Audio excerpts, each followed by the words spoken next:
going to be a block and one. So Bailey will go to the free throw line to try to convert the old-fashioned play. Really good drive right there. She saw a lane and took it, got the foul, and finished.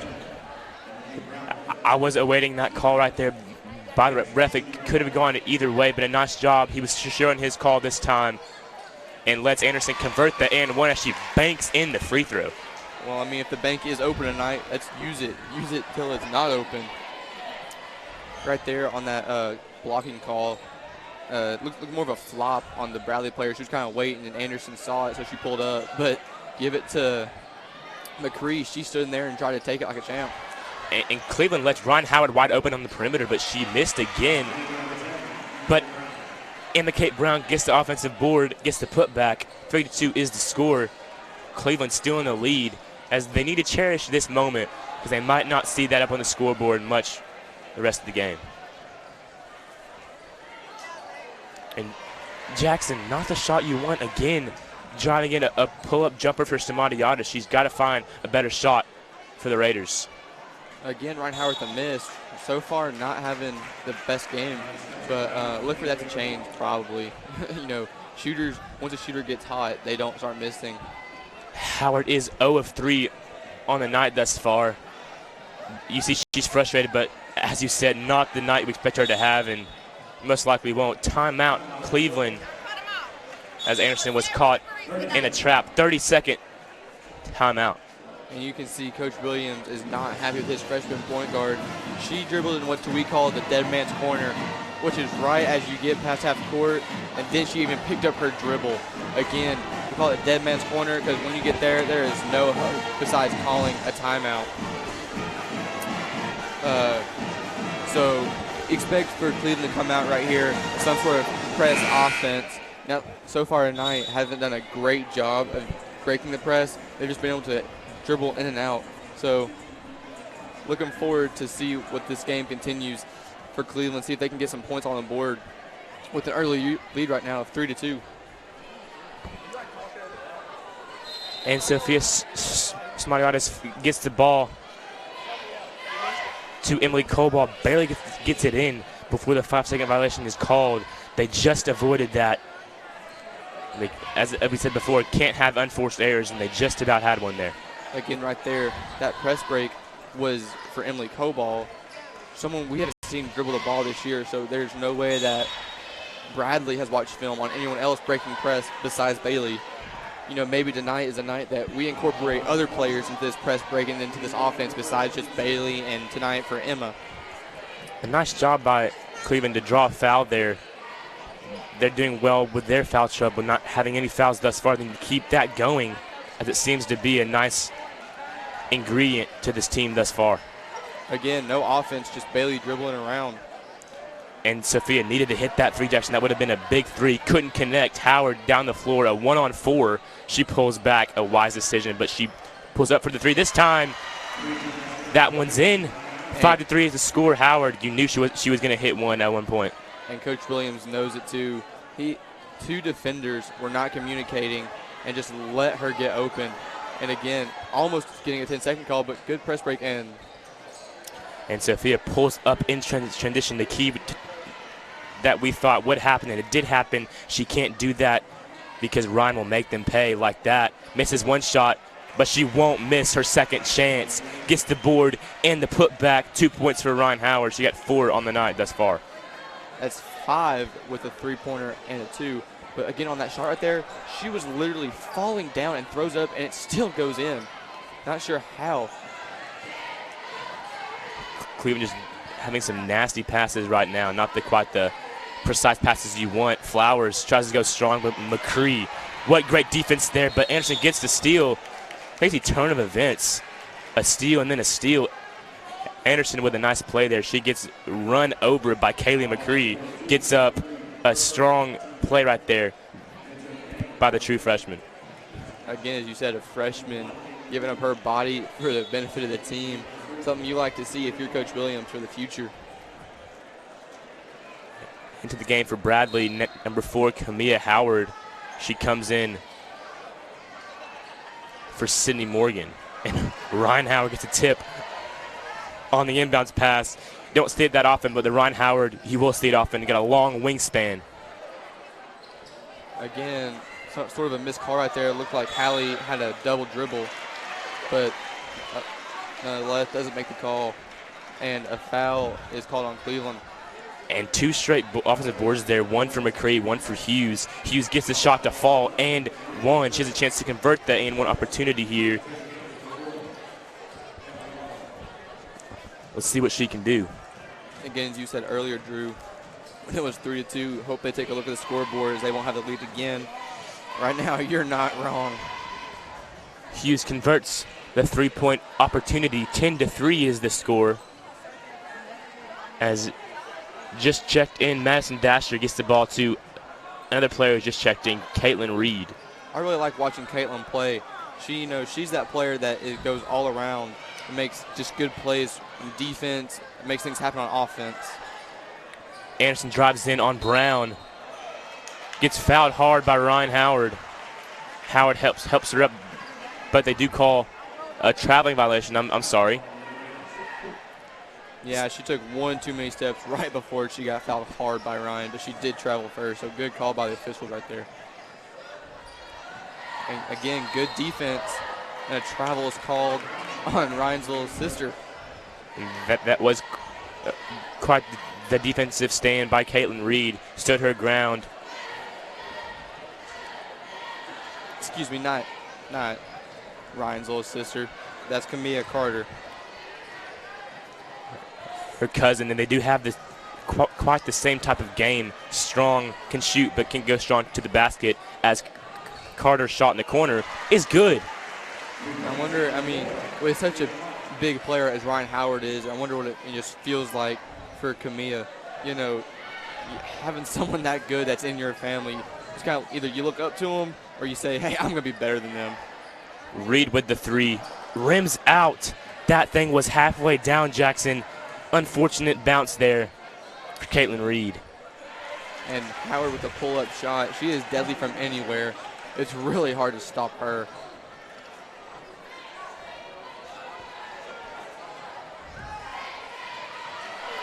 And the steal by Hallie Hughes again. Cleveland with the unforced turnovers.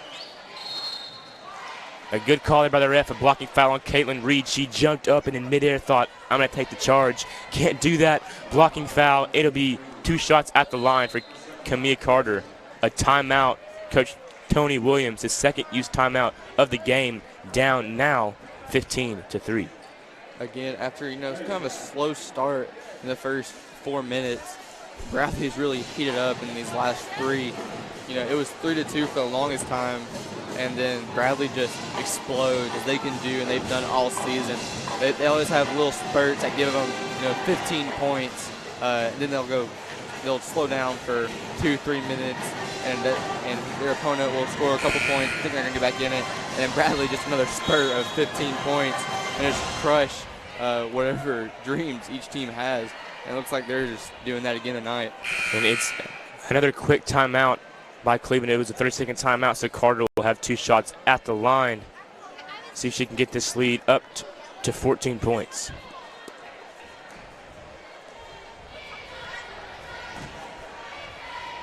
The first free throw is off the mark, hits the back rim.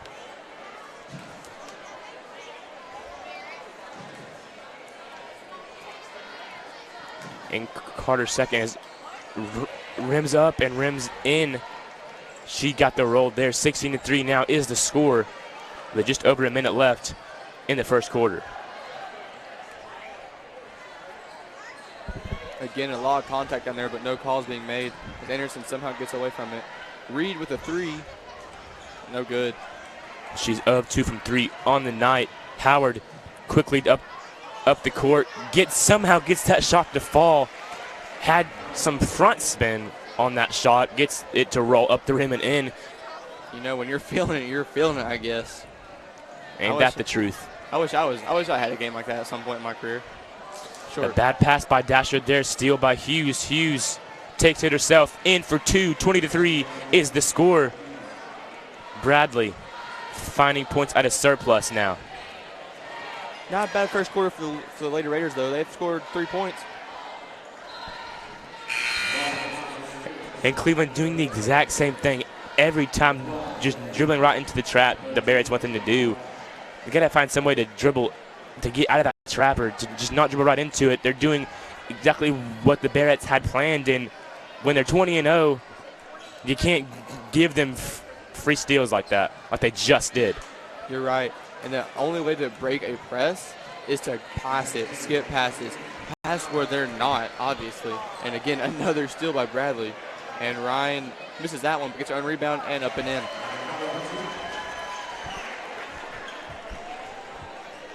As we end this first quarter, the score will be 24-3. That'll do it for the end of the first quarter. Score is 24-3, as he said at the end of one. You've been watching CHSLive.com.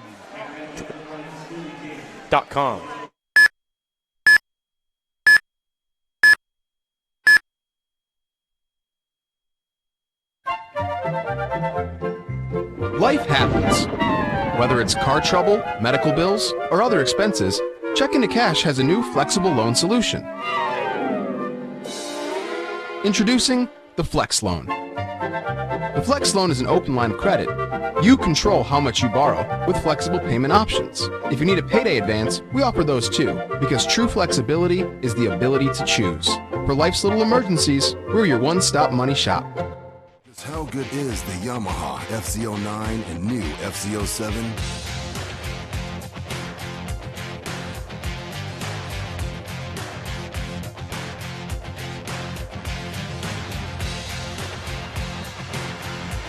One ride and you'll know. The FZ09 and new FZ07, only from Yamaha.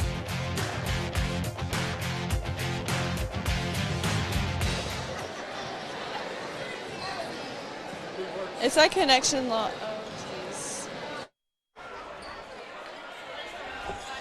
And we're back here for the start of the second quarter as newly checked in Matilda Lee and Braylee Franklin can't connect on the pass. Another turnover for this Cleveland team.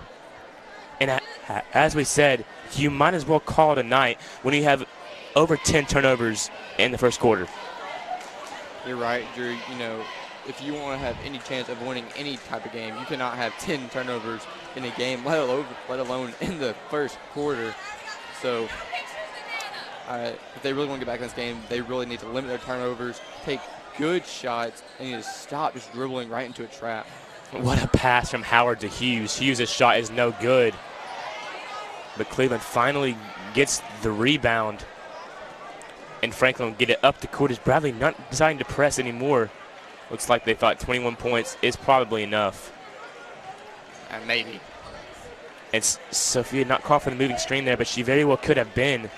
Cleveland caught a break there. Only 3 points. They need something else on offense as how to deflect that pass out of bounds. You're right. They really need to get something going offensively. You know, get some ball movement, get some ball screens, rolling off the screens, attacking the basket, really. But first, they need to work on getting their passes in bounds. The same play they ran the last session with Hughes, they run with Carter. It was tipped out of bounds by Cleveland this time. It'll stay down on this end of the court. You're right. They really just need to work on limiting Ryan Howard, getting that ball right in the middle, allowing her to do anything she wants. The ball goes out of bounds off the Barretts, so it'll be Cleveland basketball. As they look to get some points on the board because 3, which they got in the first few minutes of the first quarter, they cannot have the whole time. But right now we're going to send it down to our reporter, Reagan Hall. What do you got for us, Reagan? Hey guys, I'm here with Miss O'Brien, our principal, and she has this really special thing going on right now called #TeamRed. Will you explain a little bit about that to us? Well, sure. Over Christmas break, my mother was diagnosed with stage 4 gallbladder cancer, and she lives in upstate New York, about 800 miles away. And so our family, as a way to connect, kind of started this #TeamRed, just my brothers and I. We got some shirts made just to support her and just to be able to document. We have a real large family in New York, and This week, actually, as soon as I've gotten back, it's really been something that the Cleveland community has taken on, and to show support to my mom, but also just to show support for those who are fighting for different things and going through struggles and adversity. And the boys basketball team, they're wearing their hashtag Team Red shirts as their warm-up, and not just to honor my mom or recognize my mom, but just to show that in the face of adversity, we're still going to fight hard and we're going to work together, which is really the spirit of my mom and her fight in cancer right now. And I know that throughout school we're selling those little red bands that say hashtag Team Red on them. What are those? Well, again, it started as something really small, but Cleveland High School is just a great place to be, and quite honestly, I couldn't get by every day without the strength that they give me. Our PE department bought Team Red bands, and they're selling those to support my mom with her medical expenses, which has just been a really humbling thing for me. And my kids are excited, and now my aunts and uncles are texting me saying, where do I get those bands? Actually, my oldest friend since 4th grade texted me today and said, hey, I need to get one of those bands. So it's just been a really humbling experience for my mom specifically. My dad's a pastor of a real small church of 50 people. They're real simple people, haven't really ever had a whole lot, and the idea that people that don't even know her will pray for her and lift her up is just really humbling and lifts her spirits, and it certainly gives me a lot of strength being this far away. Well, thank you. We wish your mom the best of luck, and we're glad to get to go along this with you. That's all I have. Let's go back up to Drew. Well, thanks, Reagan, for quite the interview we got there with our wonderful principal, Miss Autumn O'Brien. We're happy she's with us, and we're happy she decided to share her story with us. 29-3 is the score after a Hallie Hughes 3 and a Ryan Howard 2-point shot. Cleveland make it their first points of the second quarter here as Anderson is fouled. She'll have 2 shots at the line. She has their 3 points and could get it up to 5 here, as she's gotten no other help in the game thus far. You're right. She has all her points in this game, Drew. All 3 of them.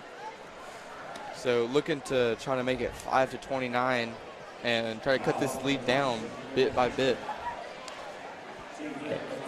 And I've just gotten a stats update from our man here up in the booth with us. Ron Howard has 16 points and 5 boards. That's quite the night to have through the first 11 minutes of the game. Now, has 18 points and 5 boards. Even better as Anderson almost gets that bounce off the back rim twice, circle around the rim and out. Hallie Hughes herself has 8 points and 2 boards. Ryan Howard has already matched what she averages this season with 18 points a game. She already has 18 in the first 11 minutes of this game. I mean, as a short-term high school basketball career of 1 year last year, Drew, I never had a game with 16 points, and she has it through in the first half. It's a little frustrating, you know? The ball goes off of Bradley on the missed free throw, so Cleveland gets the ball back. Franklin. Again, just no offense running. They can't get a ball in. They can't stop turning it over. Kamia Carter gets the steal there, Jackson, with her back to the basketball. You know you're having it rough when the player gets a steal without even having to look at the ball. You're right. I mean, again, right there, another turnover, which only comes because no really good press offense. And you know it's not Coach Williams. I've been to some of these practices. They are intense, and Coach Williams walks them through it. So right now, it's just the players not executing what he's coached them to do. And Jackson, I'm getting these dark, deep flashbacks that I put deep away in my head from last season. This really resembles the games we've had every game last season. So to just have one of these kind of games this season so far, it's a nice upgrade, but you wish you didn't have to have any games that resembled this past year. You're right, Drew. And even last year, they put up, 20-something points? They're not even doing that. I mean, it's just not fun to watch, for Cleveland at least, you know. Sometimes watching Bradley play is fun. And it's a late call, but it's the right call as McCree just runs over Shanti Maston. And Maston, haven't seen her getting much time this year. Not sure if it's injury related, but she has been in sweats a lot. Pretty sure it is an injury, but good to see her getting time here tonight. She's had a concussion throughout most of the season, but, you know, it's good to see her back. It is good to see her back behind the mic as we saw before the game. Couldn't see any concussion symptoms there. She killed that national anthem. You're right. And right now, that's the only highlight of this Cleveland team.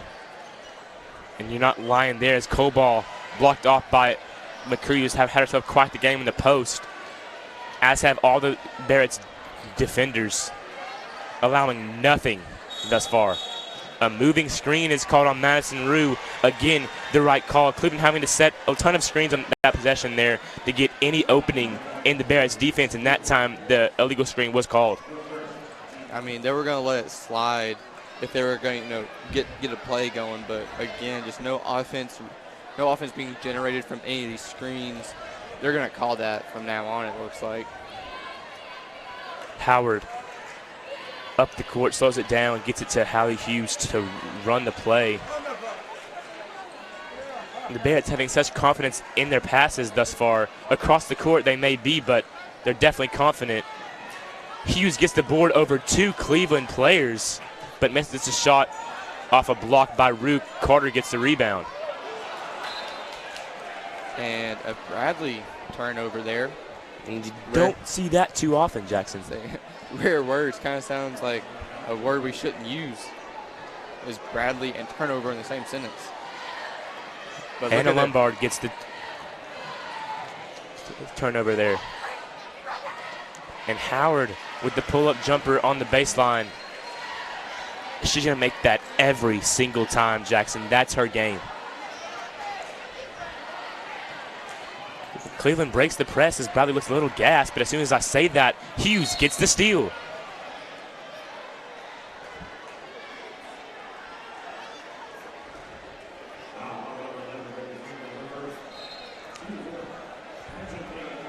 And Coach Williams puts in 4 players, almost a mass substitution here, as Emma Flowers, Caitlin Reed, Sophia Stamatiadis, and Madison Dasher check in the game. The only player to stay in is number 30, Madison Rue. They need some sort of post presence on defense. It doesn't really make a difference right now. If they're going to keep shooting those threes right there, if they're going to leave anyone open on Bradley, they're going to make you pay no matter where it's from. All of these players can shoot to some extent. It's true, and especially Emma Kate Brown. She does come in the clutch. She has the basketball genes in her family. No doubt. 36-3 is the score as we're nearing halftime. And Coach Reuter over there saying, no mercy, no mercy. You keep playing defense tight on them, forcing them to make turnovers. If we can score 200 points in this game, we're going to do it. That seems like the mentality he has. And it looks like you're right, and it looks like he wouldn't mind the scrutiny he would get here in this crosstown matchup, because there really doesn't need to be any mercy for either team, no matter the talent, based on the matchup they've had these last half a century. You're right, Drew. I mean, in football and basketball, baseball, no matter what the score is, there is no mercy, as Hallie Hughes makes another 3. Good news is they've only scored 14 in this quarter. 39-3 is the score. Hughes again knocks down the 3. As you said, you can't leave any Bradley player open on the perimeter, so they'll make you pay for it. Coach Reuter has quite the grueling practice for these players, as another steal by the Barretts. And Ryan finds her cousin. I mean, they make this look easy, like they're playing our JV team. 41-3 is the score now, and that really looks like a football score between Cleveland and Bradley this year. I hate to say it. You're right. There's no offense going at all right now. And Howard gets the board off the crazy shot. Gets the assist to Hughes in the paint. Howard now has got 20 points, 3 assists, and 6 boards. I mean, it's like watching the Golden State Warriors play a D-League team right now. She coming up on Russell Westbrook numbers in this game as Flowers gets a shot to fall for Cleveland's first points in 15 minutes of the game. Hey, a comeback's got to start somewhere, Drew. 43-5 is the score now as the clock nears 0. Howard with the ball. Pull up three, deep three, no good. At the half, the Bradley Central 20-0 Barrettes 43. The Cleveland Lady Raiders 5.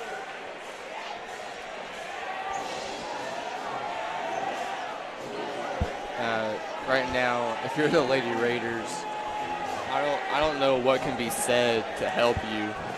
I mean, they know what they have to do, and they have to execute what Coach has put their practices through, and Coach knows that too. Coach Williams is an outstanding coach, and he knows exactly what needs to be said and what doesn't need to be said. And right now, what needs to be said is keep your heads up. This is a 20-0, ranked number 1 in the state team. Coach, Ryan Howard for a alone in the reason. first half had But 7 points. What are you going to do to stop her in the second half? Nothing. We can't. Thank you. That's all I have. Let's go back to Drew. Well, thanks, Reagan, for that interview, and you can't really expect the coach to say any words there on that interview. You can't really blame him. You see that in every aspect of sports. When your team's doing that bad, the coach feels like it's on him, and I respect Coach Williams and all he has to say, and I believe he will lead this team to show some pride and effort in this second half. You're right, Drew. He put it as bluntly as possible. They can't stop Ryan Howard, but also they can't stop Hallie Hughes. They can't stop Kamia Carter, Emma Kate Brown. They can't stop anyone on this Bradley team. And you're right, Jackson. Once again, your score at the half is Bradley 43, Cleveland 5. And we'll be right back up here in the booth after this great performance by our dance team and then our cheer team.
revolutionary new Yamaha R1M and R1, the most MotoGP technology ever in a production superbike.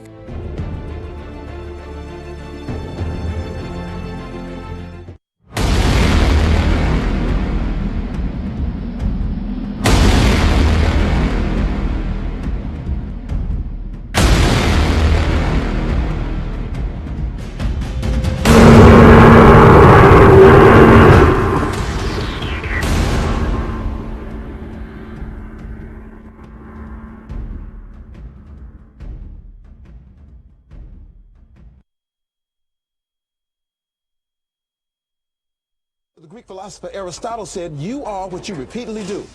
But in our book, we say you are what you repeatedly do when things get hard. When you look at the naysayers and the haters, and there's a million of them, but you take it upon yourself to erase all doubt. Get that doubt out of here. So my apologies to Aristotle, but excellence doesn't become a habit by running the same path over and over. The excellent ones just step up to the line and ask, what's the record? Under Armour, get your feet straight.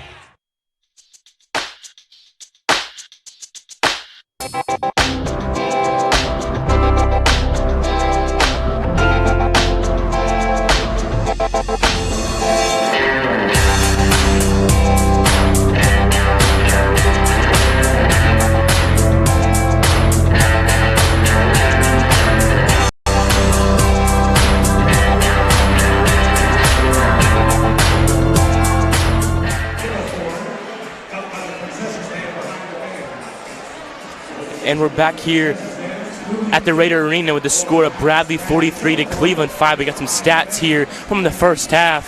First with the visiting Bradley Central Barrettes. Right now, obviously it's a kind of a blowout with Hallie Hughes playing all of the 16 minutes of that entire first quarter.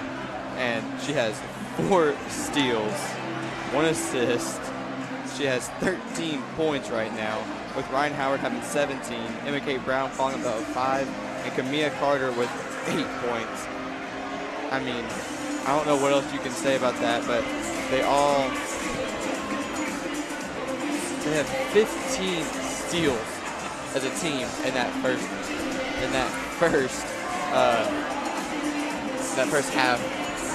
And now Drew with the Cleveland stats. And for Cleveland, I won't be talking much long because there's nothing really to talk about. Sophia Stamatiadis is 0 of 4 from the field, 0 of 3 from 3. 1 rebound, 0 points, 4 turnovers. Not the stat line you want to have. Emma Flowers, 1 of 1 from the field. She's shooting 100%. 1 rebound and 2 points. She also has 1 turnover. On the entire game, Cleveland, in one half, 20 turnovers. Jackson, if they keep pace with that, 40 turnovers might be the most points, the most turnovers in Cleveland history. I'm pretty confident in saying that 20 turnovers in one half is not the half you want to have. I mean, this could be a record-breaking team, Drew. You never know. Hey, a record is a record. You can break it, you can break it. I say they go for it. This is quite the stat here. Every single Cleveland player turned it over except Shanti. 0 turnovers for her, but every other turned it over. Jackson,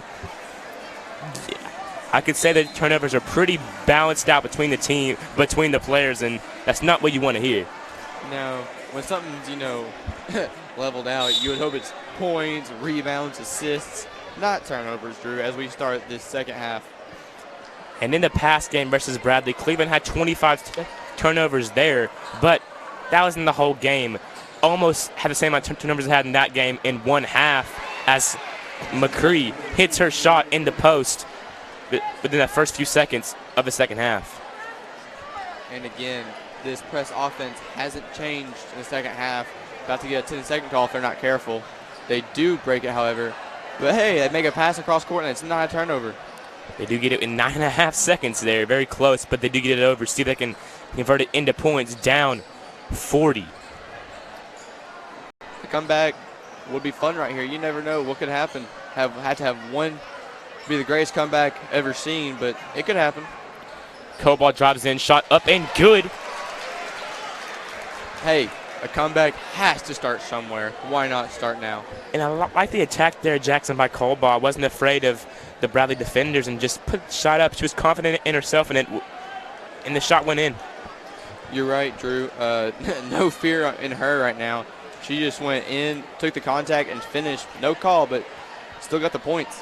What a hustle play by Hallie Hughes there to get the board and hit the three in the corner wide open. Again, if you leave any player open, you can't let it be Hallie Hughes.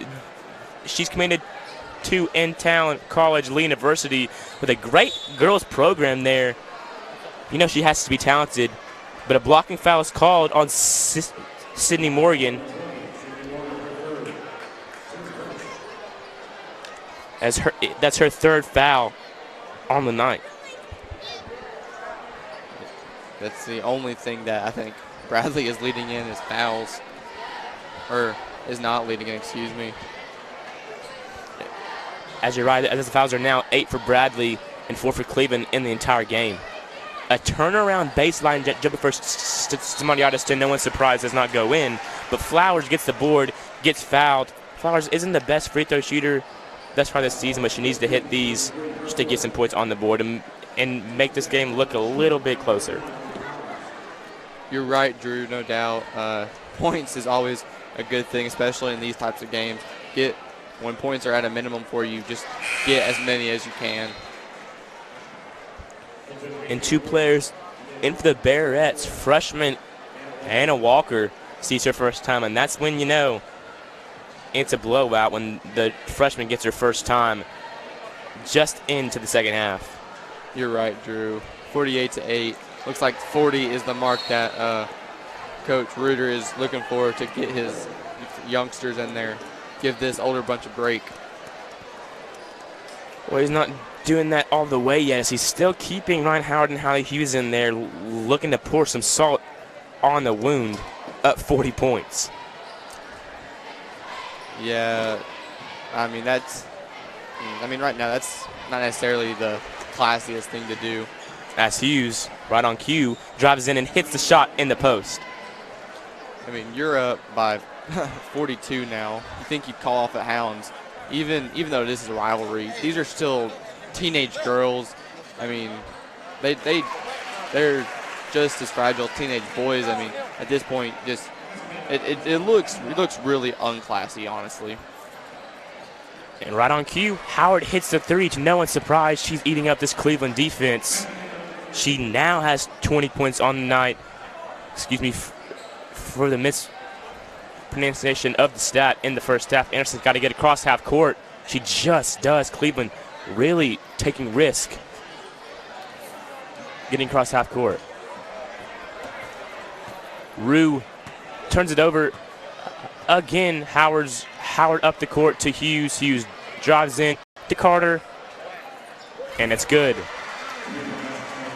Got the lead up to 46 now. And that's just textbook way to play the game, Jackson. A nice pass from Howard to Hughes. Hughes to Carter in the corner for a wide open three. That's always going to go in.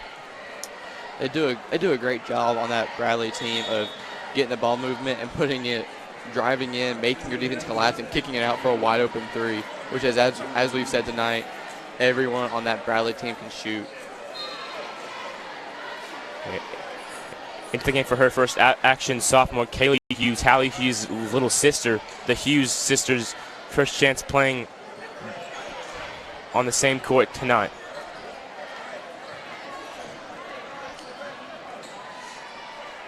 I wonder what they do at home. They just play one-on-one non-stop.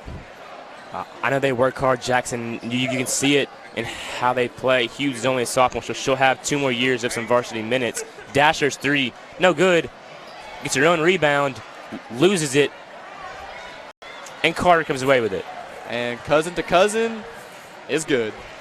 Carter with the assist, Howard with the basket. 48 points now is the lead. This lead could very well get up in the 60s. Oh, no doubt. With no offense going from Cleveland and just amazing defense and nonstop offense from Bradley, this game could get even more out of control. Colbaugh guarded nicely by Kaylee Hughes puts up the shot over Ryan Howard, and Howard gets a piece of it and gets a piece of Coball. 2 shots at the line will come for Emily Coball.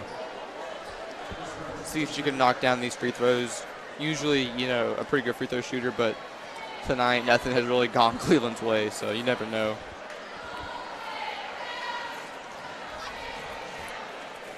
Coball hits the first free throw, trims the lead down to 47.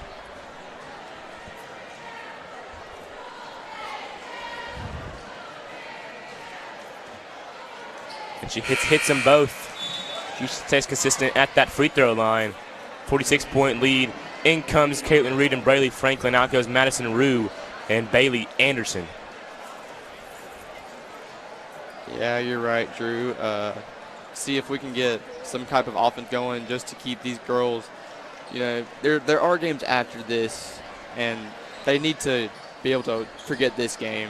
It's going to sting, and it needs to sting for one day, and then Sunday they need to get back in here, work in the gym, and get ready for next week. And again, just an easy bucket inside as Bradley working their offense to perfection here.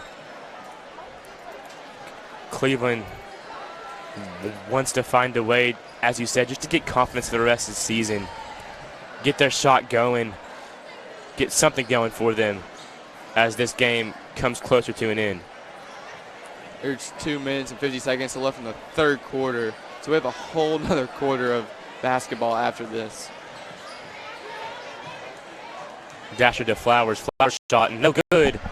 Carter gets the board and backs off just enough to get the offense set up.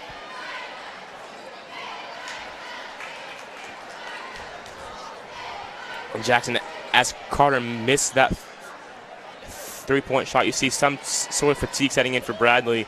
Not saying that it's enough for Cleveland to capitalize on it, just enough that Cleveland can get some boards and get the ball more often in the third quarter. You're right, and maybe we'll see in the fourth quarter Bradley puts in, some of their younger players, give this older Bradley team a rest. There are other games in their schedule. They have an entire season to play, so they really need to limit some minutes and let their players get some rest. And Howard, who's played every minute of the game thus far, drives in, shot no good. A blocking foul is called on Braylee Franklin. Howard will have 2 shots at the line, up 48, looking to get the lead into the 50s for the first time tonight. And as you mentioned, Drew, Ryan has played every second of this game. I mean, at what point do you take her out? Because she is your star player for the next 2 years. But you really don't want her getting tired right now.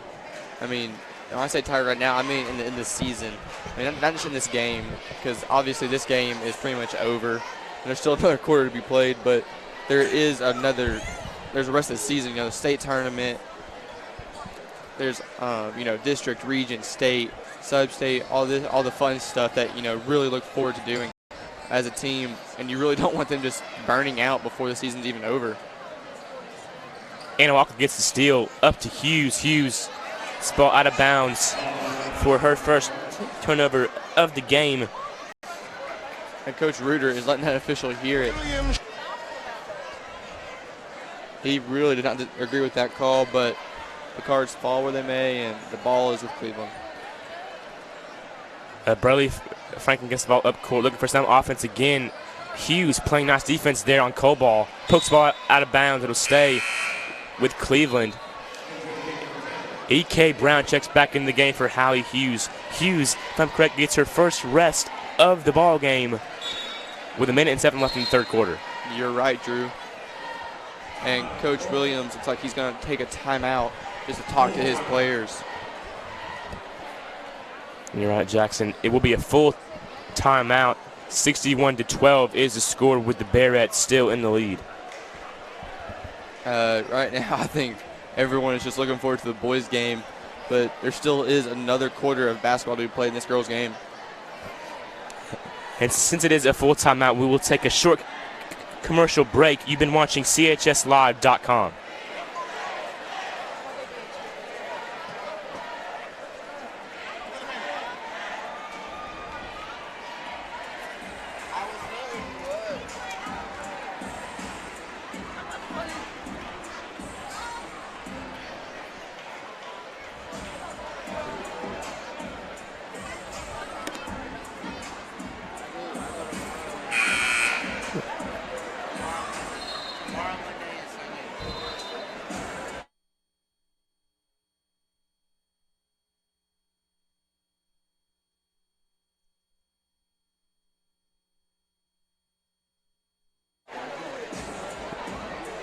And we're coming out of the full timeout here as Coach Williams looks to draw something up on offense as Cobar will get the ball in bounds. They've ran this same exact out of bounds play all the time, and it leads to that Bradley steal all game. You're right, the steal was by Emma Kate Brown. Brown with a nice pass to Carter in the corner, but nice closing out by Reed there, Jackson. Even though the game looks to be out of hands, Reed, nice defense, just the small things. So right now that can work out for Cleveland. You're right, Drew. And Camilla drives in, gets the foul, and go to the line to shoot two. And as it is a 49-point lead, again, we'll see if they can send it to a lead in the 50s. With just under 38 seconds left to go in this third quarter, Carter misses her first free throw as she is 0 of 3 on the night from the free throw line.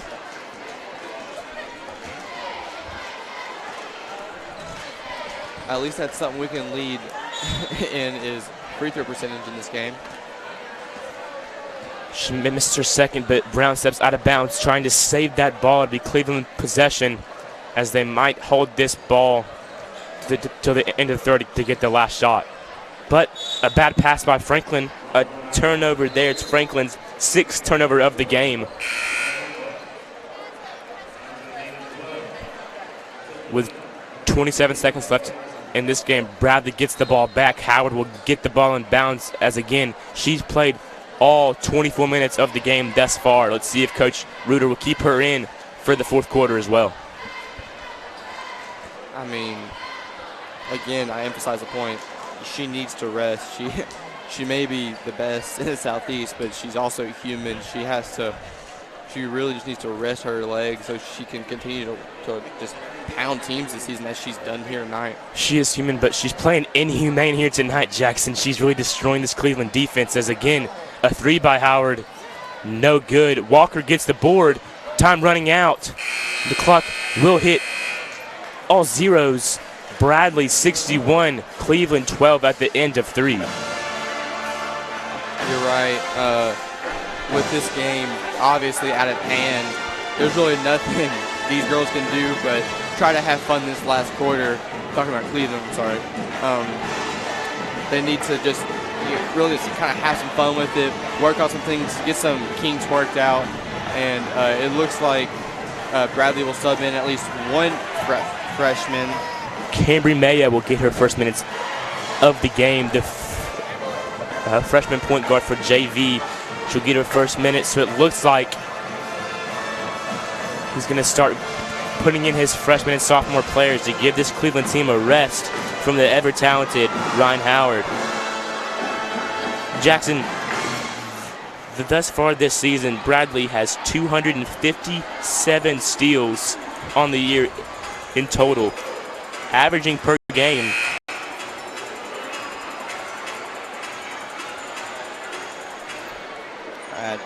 That's an insane stat right there. Plus this game. They do average 14 steals a game. What a stat that is, and it's shown tonight as Cleveland pushing almost 30 turnovers in the game thus far. You're right, and it looks like mainly a young team right now with number 21, Cambry Maya, as we said, in the game. Number 20, senior Sydney Morgan. Number 54, freshman Anna Walker. 40, senior Hannah Lombard. Number 10, senior Emma Kate Brown. So 3 seniors, 2 freshmen in the game, and Ryan Howard sees her first minutes of rest after playing the first 24. You're right. Also, we haven't seen much of number 20, Sydney Morgan, tonight so far. So give her some good minutes. That's good. And Amber with the good up and under. I mean, I wish we would have seen that something earlier in the game, but, you know, always good to get going at some point in the game. It was a nice play by Emma. She fakes the pass and gets back in for the shot. Not sure what the call is there, but it will be a foul called on number 40, Hannah Lombard, for the foul. So it'll be Cleveland ball down 47 points. Let's see if they can get some more points on the board just to get more than 14 points in total. You're right, Drew. With some older, everyone except for Bailey being a freshman, you have 2 juniors and 2 seniors. So look for this older Cleveland team to kind of attack this younger Bradley team. Matilda Lee for 3. Lee no good. Reed with the board. Reed fouled by Anna Walker. Reed will go to the line for 2 shots. Really good by Reed right there. She knows she's not going to give up position even in this sort of game. She's attacking and boxing out and getting the rebound to go to the line to shoot for 2. As she misses the first. Misses the first free throw. You're right, Jackson, but she's got to convert. Some point she does hit the second. 61-15 is the score now. As Cambry Mayo gets it up the court. She had a nice game in the JV game today, so she's playing 2 games. She played most of that game today, so let's see if the fatigue sets in at any point in time. As TAA has a great rule of you can only play, I think it's 6 or 7 quarters per day, I believe. So you can't have someone starting JV and then starting varsity as well. So really good, not letting players, just get tired, as Mayo nails a 3-pointer to extend this lead up. Her Aker counting it as a 2. Her foot must have been on the line. So the score is now 64-15. They do count it as a 3 to get the lead back up to 49 points. Mayo was a deep 3. Couldn't quite see it from our view, but gets it to fall. Nice shot from Mayo. See if our freshman Bailey Anderson can respond herself. Sophia Stamatiadis is 0 of 5 on the night. Make that 0 of 6. As Mayo gets the ball quickly up court to Morgan, to Walker. What great ball movement there, but Walker can't convert. The first time, gets her own board, puts it back up and in for 2 second chance points. See if she can convert the old-fashioned 3-point play, as the lead is now up to 51 points. Well, they did get the lead up to 50. So, as Walker not able to convert the 3-point play, but what a play right there by Hannah Lombard to get in, draw the foul by Emma Flowers. 2 shots at the line will come for Hannah Lombard. And there's just something special about this Bradley team. They hustle for every loose ball and can't really ask much more than that from any type of team. You're right, Drew. And Cleveland, they're playing as good as they can against, this Bradley team is just obviously unstoppable. They'll improve to 21-0 on the season. I don't know what more you expect from this team, but obviously you do expect more than 67-15 with 4:27 to go in the fourth quarter. Into the game for the Bearettes, number 45, Caitlin Hollander. The sophomore gets in to the game, as also sophomores Anna Renshaw and Caitlin Grissom check into the game, as they did play JV as well, but Coach Williams waving his white flag as a steal by Sydney Morgan on Caitlin Borton. Morgan's shot no good, but a foul is called on Borton. Morgan, 2 shots at the line for the senior. And right now they're letting this clock run, try to get this bleeding just to stop. Right now they're kicking a dead horse. It's 68-15. Oh, they did stop the clock now. Excuse me. But again, steals, turnovers, everything has just hurt the Raiders. And Morgan hits both free throws into the game. Sop one, number 0, Anna Renshaw. Not Anna Renshaw, Hannah Roberts in the game for Bradley. 2 Anna R's there mixed up. My apologies to the Renshaw family. As Borton takes 4 steps, the traveling violation is not called, gets it to Renshaw. They're both trapped in the corner there. But Borton's step back 3 is good. Wish Cleveland had some of that the whole game tonight, but nice little shot by Caitlin Borton. You're right. I mean, wish we had some more of that earlier in the game, but better late than never.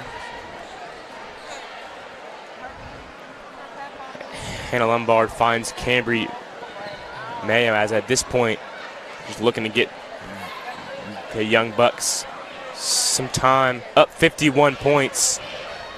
Very comfortable lead. They're just getting the ball around, wasting some clock as they need to do. Deflected out of bounds by Caitlin Grissom. It'll stay with Bradley.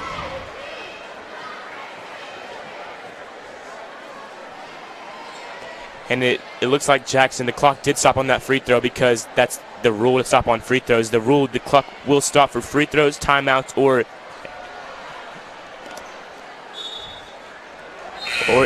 injuries, Jackson. So it is a running clock for the mercy rule. Up 51, that's definitely categorized as a mercy rule. So the clock will keep running. I would hope 51 will be a mercy rule. I mean, I don't understand why you wouldn't keep it running right now, even with free throws. And that's going to be a traveling violation. And the walk is called, as you said, on Caitlin Borton. A senior there getting some time in her last Cleveland-Bradley matchup of her career. Shanti Maston also in the game, a senior for Cleveland. Really haven't seen much of her this season after seeing a lot of her last season. Not a bad player after the injured Shania Anderson was out last season, but again, really just low minutes from her this entire season. After a bad pass there, Caitlin Grissom takes it up the court. Borton thought about the 3, pulled back. Callahan for 3. She banks it in from the corner. What a shot there by Callahan. Hey, if it goes in, it goes in. I mean, really just a lone highlight this fourth quarter of this game. You know, made some good shots, up to 21 points now. Nothing else has really gone Cleveland's way. A nice drive there by Bradley as the sophomore Caitlin Hollander gets to the line for 2 free throws. The clock stops at 55 seconds for these free throws. Their first free throw hits the front rim and falls out. No good. See if Hollander can get the point, but Bradley up to 70 points on the night. And she does.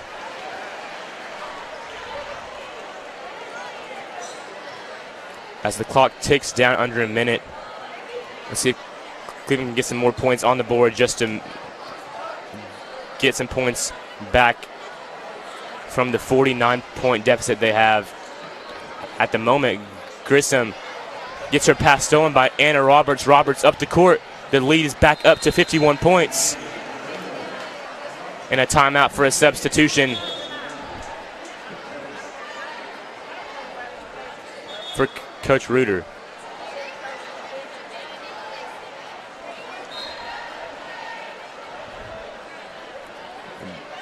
The clock stopped there as it shouldn't have, but Borton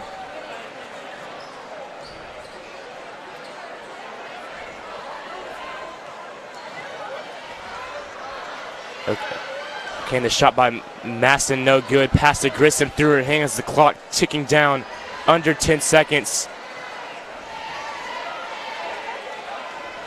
Grissom to Borton through her hands, and that just explains the night that's been thus far for Cleveland. The clock runs out. The final score, the Bradley Central now 20-0. Barrett 72, Cleveland 21. And quickly they got that score off the scoreboards. You know, I really just want to put that game behind them in any way possible. Again, it's going to sting tomorrow, Sunday, but what they really need to do is get back in this gym either Sunday or Monday and just work harder, because, you know, there are other games for this season, so they have to put this game behind them, and know that this can be a momentum changer. They really just need to put their work in the gym and then just come out next game and start playing their game again. A few stats at the end of the game here. Ryan Howard finished with 23 points, 5 assists and 6 boards. She's on pace with her season average, but a little more points than her season average here tonight. Hallie Hughes, 18 points, 4 assists, and 4 rebounds tonight as Hughes also showed up big, as she does every game. Hughes and Howard both played 24 minutes of the game tonight. And as the Bradley boys make their way to the court, you can just hear the clean suit section yelling boo, and then start yelling L, take the L. So with that, the final score, Bradley 72, Cleveland 21. We'll take a quick commercial break on CHSLive.com. William Shakespeare said that all the world's a stage and men and women are merely players. But Mr. Shakespeare never met Stephen Curry. Ni hao, the guy who's in the gym every dang day. Patron saint of the underdog, the league's most unguardable player. Bang, he knocks it down. So my apologies to Mr. Shakespeare, cause onto the stage of mere players enters the babyface assassin. And he's about to write his own story. Fall back.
Thank you.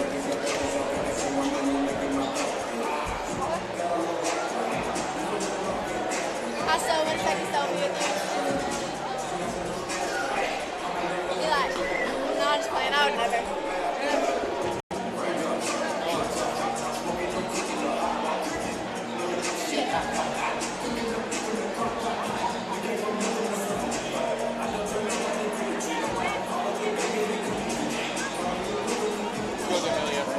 No, no, no, no. Who's Ashley? Give it that on your story. Jason. Why do you have her as Ashley? My parents hate her.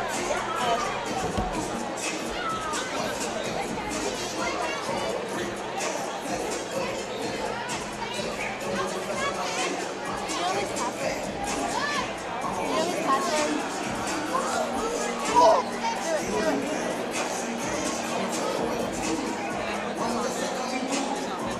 It's like 6 letters. His password used to be.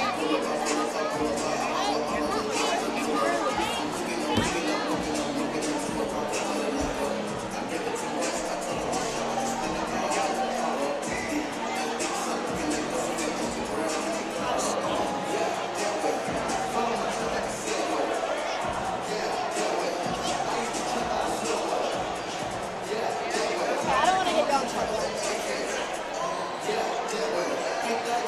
I don't have any friends.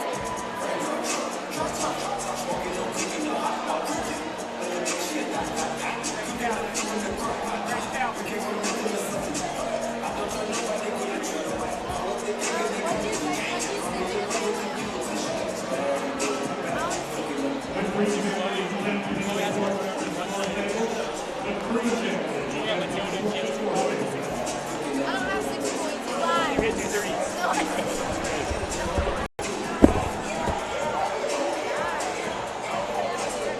didn't.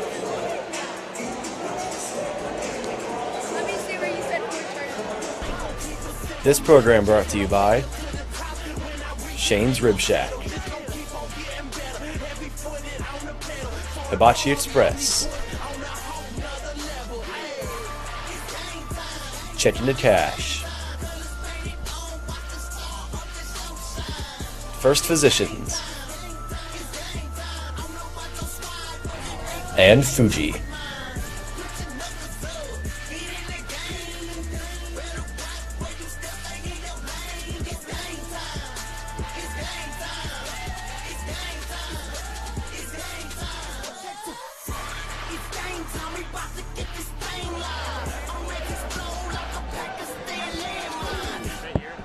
I don't know. Are they all gonna go say hi? Me and your dad are besties. Are they here? The Greek philosopher. Tyre's one. They always sit out there, don't they?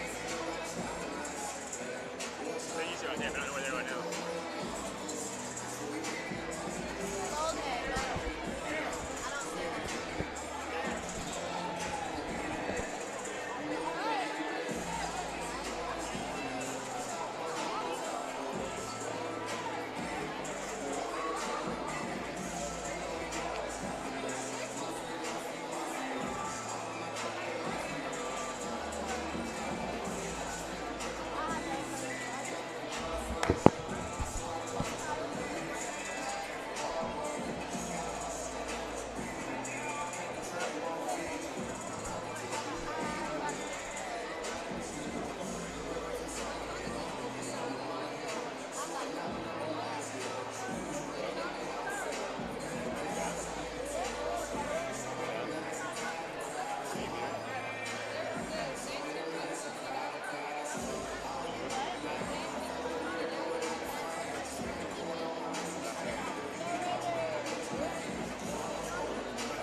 Will be Stansberry Award. Jackson, quite the award to presented. You couldn't ask for much greater of recognition here at Cleveland High School.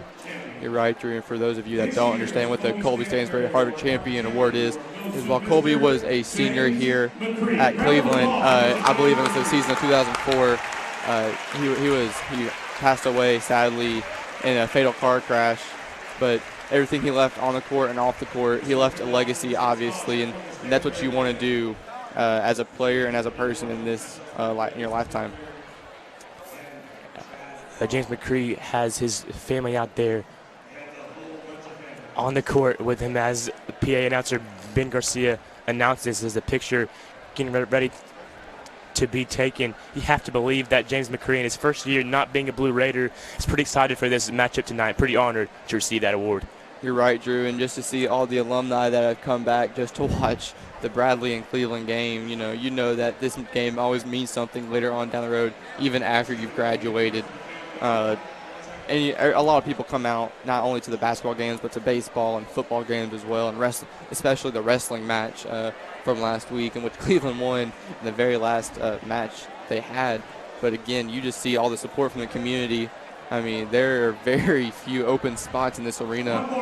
But again, as we get just minutes closer to the tip-off, as we were getting ready to announce the starting lineups, as soon as the family gets off the court, and he did bring a lot of family, as Garcia said. But now we're going to take a pause for the national anthem.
What a nicely done national anthem by senior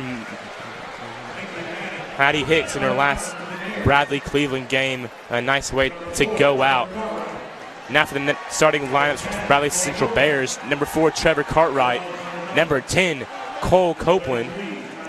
Number 12, Hunter Dugan. Number 33, Ty Beavers. Number 40, Jared Elrod. And now here, Cleveland Blue Raiders starting lineup.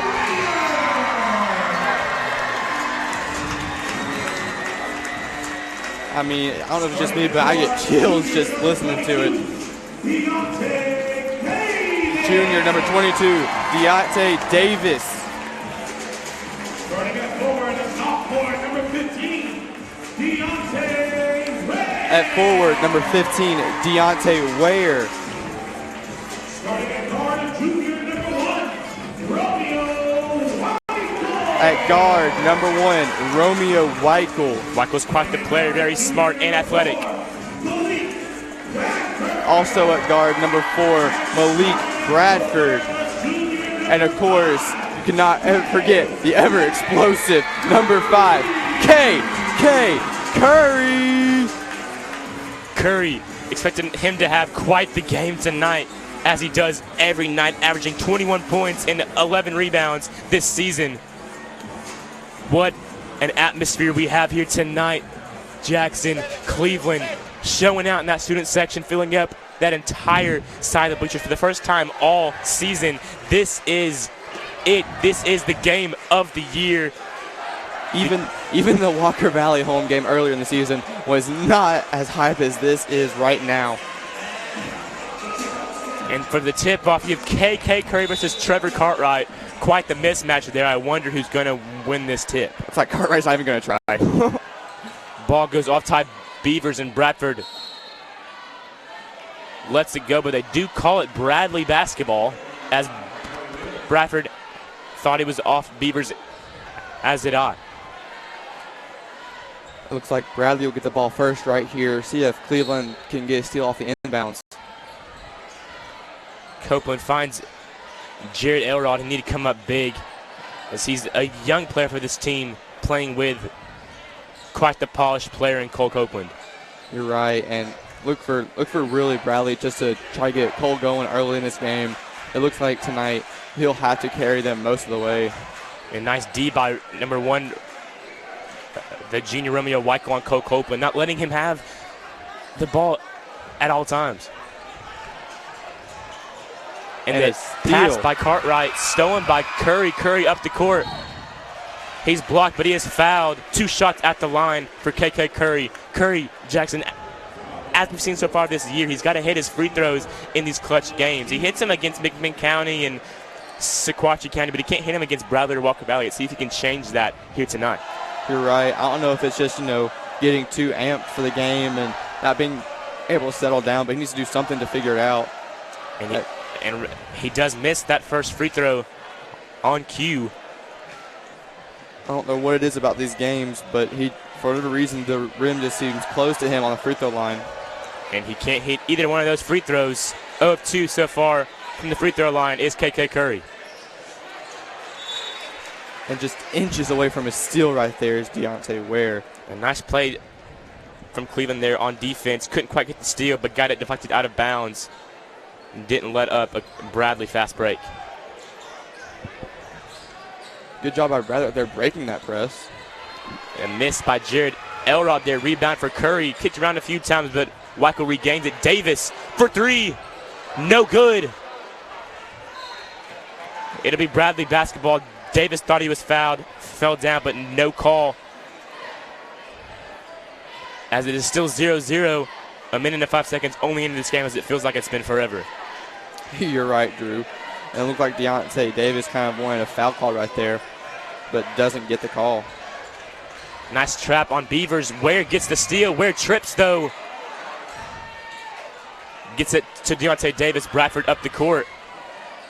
Finds Davis. Step back 3. No good. Cartwright gets the board. Copeland up the court, coast to coast. No good, but a foul is called. Copeland draws the foul. He was driving reckless, but it looks like foul will be called on Deontay Ware. His first foul. 2 shots at the line will be for Cole Copeland. Cole's usually a pretty reliable free throw shooter, as you expected him to be. Copeland's first free throw is no good, though. Looks like he jinxed him there. Copeland, as you said, reliable with free throws. In the game at CMS last year, he hit the free throw to send it to overtime with zeros on the clock. Got a flashback there, but he missed his 2 free throws, as did KK Curry. A nice strip by Bradford. It'll stay Bradley basketball. So both stars, Curry and Copeland, can't convert on their free throws thus far tonight. Again, Bradley getting the offensive rebound. Saw that a lot in the girls' game, and it really hurt them. Cleveland really needs to limit these second chance points. And Cleveland not letting a lot of shots be taken off, and if they are, they're forced ones. A contested jumper, no good for Copeland there. Deontay Davis gets the rebound. I mean, if he wants to continue to shoot that shot with, a hand in his face, I think we'll keep letting him shoot it. And you're right, Jackson. As long as you can test Cole, he'll hit some of them, but he won't hit them all. And as Curry gets the first points of this game in almost a little over 2 minutes, I don't know if the camera's going to see this, though, but all there's only standing room. There are people along the track and the railings just trying to get a look at this game because they know it's going to be a special one. A miss by Curry can't quite get the rebound. Spoke too soon to be Bradley. Basketball 2-0. As you said, a low-scoring game. Curry with the only points of the game with 2. That's not necessarily the game that we wanted for us, but, again, kind of game we wanted for Bradley, low scoring. Don't let them get the shots that they want. A pump fake from Elrod just gets it into the hands of Copeland, one-handed. Showing off the athleticism there. Going to UTC to what some believe as being a receiver. And Beavers crossed himself up there. Good defense by the junior Deontay Davis. Nice defense from Ware. Off-balance 3, no good. Ware gets the ball up the court and good. Deontay Ware, the sophomore, a poised bucket in transition as he heard footsteps. Still put it up and in. 4-0 is the score. You're right, Drew. Really nothing there, but besides just knowing your teammate is going to catch that ball again, and it's steal by Deontay Ware, and then they're going to say out of bounds.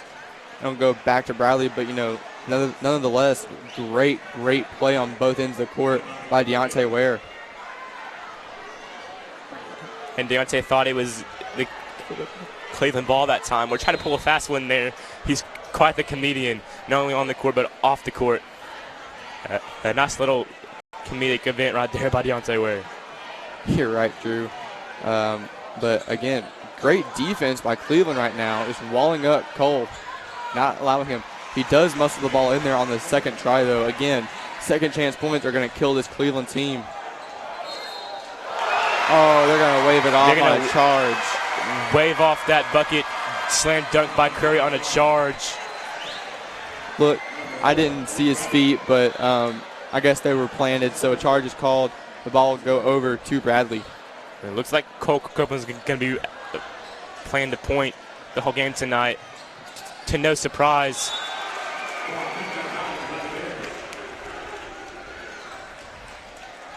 And Jackson, just what Cleveland wants to have is unforced errors by Bradley, giving them another chance to get some points on the board after the charge by Malik Bradford. See if he can get some points here. Only 4 on the night. Davis for 3.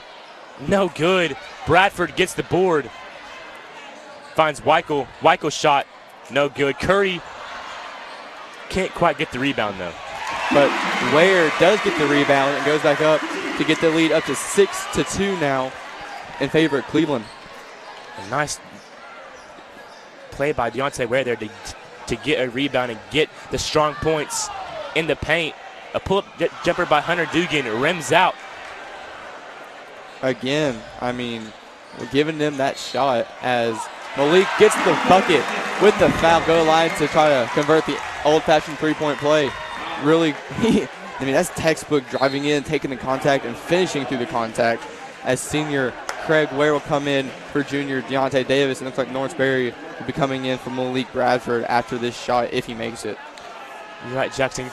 Cleveland just so talented. After that free throw make, up 9-2 thus far as Bradford comes out. And Jackson, as we've said this far this season a few times, Cleveland not only talented this season at 16-2, but next year the future looks even brighter with only 2 seniors leaving. And a foul right there on Romeo Weichel, just going after the ball. Not necessarily a smart foul, but you know when you're being aggressive like that, I don't think Coach McCallan's going to mind too much. But also you gotta keep that number in your head. He has 1 foul on him now. You're right, Jackson, as freshman Sailor Clark's in the game now. See if the freshman jitters get to him at all as a miss by Ty Beavers. Craig Ware with the board. Weichel in the corner for 3. No good. Curry with the board. Up and in. What a play by Curry. Skying high to get that putback. You're right, Drew. I mean, just coming down in mid-leap, gets it and puts it right back in. And there's really nothing that Bradley can do about that. Nice play by Curry to force that steal there off of Cartwright. Cleveland basketball up 9 points, looking to get a double-digit lead. And a timeout, Bradley, to look to stop the bleeding here. 11-2 is the score with just under 2.5 minutes left to go in the first quarter. You're right, Drew. We saw this in the girls' game. Bradley just kept dominating, and looked for Cleveland to do the same thing this game.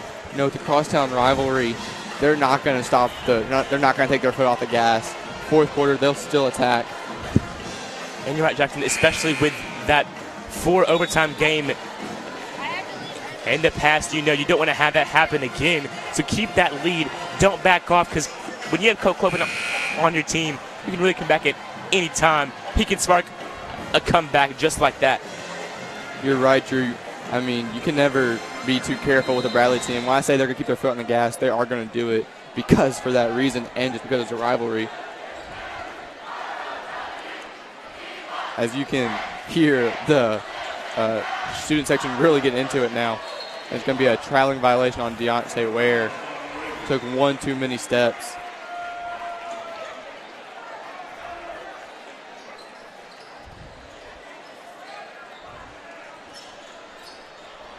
And you're right, Jackson, the walk was called there, but Cleveland playing nice defense off the inbounds pass, trapping Trevor Cartwright, forcing a bad pass, but Copeland chases that one down. Wide open three for Ty Beavers, no good. Curry can't contain the rebound. Again, as I said before the game, KK Tuesday night at Walker tried to do the exact same thing, dribble it when he doesn't even have the ball. He's trying to dribble it off a bounce, and it leads to a turnover. And you're right, a few missed shots there for Bradley Jackson, but Cleveland just couldn't quite corral the rebound. Sailor Clark running the point. Let's see if that impacts anything thus far tonight, as the freshman could make a freshman mistake. I mean, Sailor has been one of the freshmen I've seen in a long time, and he shows no fear right now. A Cartwright pull-up jumper on the baseline, no good. Curry gets the rebound. I'll say that pretty often tonight. Nice pass from Ware to Ware. An offensive 3-second violation is called on Deontay Ware. It'll be Bradley basketball up 11-2. Coach McCown is not going to be happy with that mistake. You know, that's just a mental mistake, not understanding where you're at on the court, and he does not like putting up with that at all.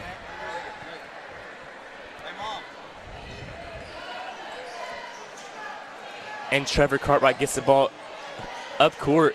Almost a steal by Bradford. Copeland again is there like he always is, and Copeland hits his shot that we've seen so many times.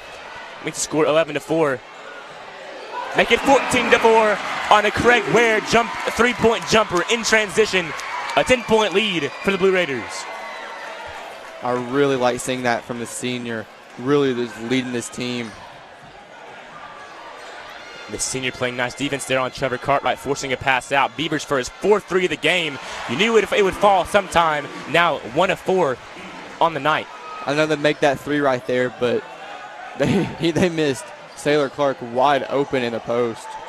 And KK Curry playing the point there, drives in too easy, shakes his head like he can do that all night.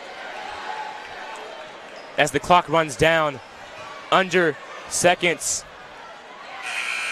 And Copeland almost got that shot to fall at the buzzer, but it's no good. After the first period, Cleveland 16, Bradley 7. And what a great first quarter for Cleveland. Not such a great first quarter for Bradley, but towards the end of that quarter, they got a little something going with a three by Ty Beavers. But with that, we're going to send it to commercial. You're watching CHSLive.com. Olive Garden's Buy One, Take One is back. But not for long. Starting at $12.99. Join us tonight for your choice of irresistible entrees, like rich and creamy smoked mozzarella chicken bursting with Italian cheese and sun-dried tomatoes, plus unlimited garden salad and warm breadsticks. Then take home another entree free, like fettuccine Alfredo. It's 2 delicious nights of togetherness for one low price. Buy one, take one, starting at $12.99. Olive Garden, we're all family here. Now order Olive Garden to go online. All right, and we're back here at Raider Arena. with the score 16-7 at the beginning of the second quarter. Drew, what are some things you can look for that Bradley could possibly improve on to try to get this game back into, a one-possession game? Well, I think they really just have to play good defense because they've really struggled tonight stopping Deontay Ware and KK Curry to no surprise. But when you stop them, you leave Craig Ware for an open three like you saw, or Bradford with the drive. So really, just try to play defense on any player you see, because if you try to focus on just two, you'll leave an open Craig Ware three, but that time couldn't convert. Also, with that second chance rebounds that Cleveland has gotten, KK come in with a monster dunk at the end, which is waved off with a charging call first, but then again coming in with a jumping and finishing as Taylor Clark finishes over KK Curry. Something you haven't seen this season. Maybe KK just wasn't expecting him to do that as a freshman. That is quite the shot over Curry by the freshman forward. Barry drives in, shot no good. Curry gets the board. Curry shot up and good. Jackson, when Curry gets the rebound in the post, you can pretty much bet it's going to go back up and in every time. And again, in for Bradley now, the sophomore Tyler Ferguson played great today in JV. Looks to see how he'll play right now. And so far tonight, KK Curry already has 8 points and 5 boards in just over 8 minutes of game action. Not much more you can ask for from your star and junior forward. You're right. I mean, especially when he's just a junior. I mean, rumor is he's going to UTC. I'd be real happy to see where he could end up. Copeland for a deep three, and just like that, to no one's surprise, Copeland coming up in the clutch, up and good. 18-12 is the score. Bradford drives in. Nice little drive, but couldn't quite finish. I mean, when Cole is feeling it, he's feeling it. And another three, air balls, as Craig Ware gets the rebound. Tries to alley-oop it to KK, which could be it's going to be a foul. We're looking for a shooting foul. It will be a shooting foul. I'm surprised they didn't call that intentional because the ball wasn't in his hands yet. So obviously not going for the ball, but they do call it a shooting foul. Looks like the ref's going to discuss if it is an intentional foul or not. I believe this is the right thing to do, and the ball's not in his hands, so you could very well call the intentional foul, but and they're going to call it on the floor because he didn't have the ball and he wasn't shooting. If anything, I thought Craig Ware would be shooting. They will call on the floor. They will call on the floor, which is the right call, even though he was going up for the alley-oop. You can't shoot if you don't have the ball. Cole Copeland does a great job of just tippy-toeing right there and not going out of bounds. Drives in for the easy lay-in. Timeout. Cleveland, after 5 straight unanswered points by Cole Copeland, 18-14 is your score. Bradley only within 4 points. Again, as we said, this Bradley team is dangerous at any point in the game. You can never count them out of the game. 2 minutes left, down by 15. You better not take your foot off the gas. But especially right now, they were only up by 9 at the break, and now they're up by 4. They need to do something to get some offense going. Incorporate KK Curry. Get an open three from Deontay Davis, Deontay Ware. Really just they haven't done a great job this second quarter in these 2 minutes of getting offense running as Ware gets it into Bradford. You're right, Jackson. They got to settle down and play their offense because no one can stop the offense when they're playing it well. You're really right, and not gonna put a hand in Bradford's face. He'll shoot it as Davis comes in for the rebound and putback. Like I said earlier, you really have to box these Raiders out, or they will come in for second chance points. Nice play by Curry to get his hand on that with the steal. Bradford gets it back. Curry goes up for the shot. It's good. Just like that, 4 straight points by Cleveland, now up to an 8-point lead once again. Like I said, get KK Curry involved, get some offense going, and good things happen for you if you're Cleveland. Ball into Taylor Clark in the post, no good. Cartwright gets the board. That one air balls. Bradford gets the board. Not a smart shot. Goes up one-handed for the rebound and shoots it while in the air with one hand. Bradley's coach is not going to be happy with that. And a missed reverse layup by Bradford, rebounded by KK Curry. He's fouled on the putback. will go to the line for 2 shots. See if he can knock these down. Miss his first 2. Maybe he's settled in now. And Curry already has 6 boards on the night. He's nearing his double-double. He's got 11 points on the night thus far. You're right, and maybe with that first free throw make, he'll knock down the second one, getting a rhythm going, because it looks like free throws may come down to the end of the game. And Curry does hit both there, so 2 clutch free throws as he missed his first 2, makes his next 2, 2 of 4 on the night. A 10-point lead again for Cleveland. Just like that, they got to keep building this lead, keep their foot on the gas, because we've seen how fast Bradley can close out this gap. And Sailor Clark for 3, no good. Ball goes off. Jared Elrod, it'll be Cleveland basketball. You know, up by 10, again, can't take your foot off the gas. Really just try to impose your will right now if you're Cleveland.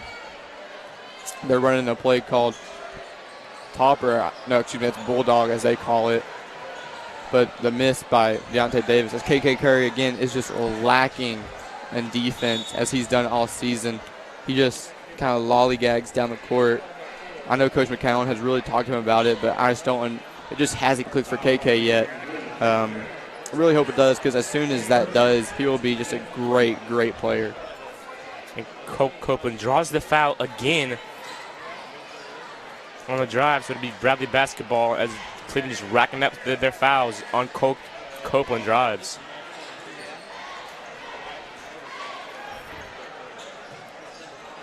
And the pass mishandled by Trevor Cartwright. Regained there. Bradley unsure what to do in this possession. Get the ball in their star's hands, and he'll go to work. But a step back jumper in. No good. Curry coast to coast is good. He just kind of pushed the freshman Sailor Clark out of the way and finished with the Rondo layup. Curry now 14 points on the night.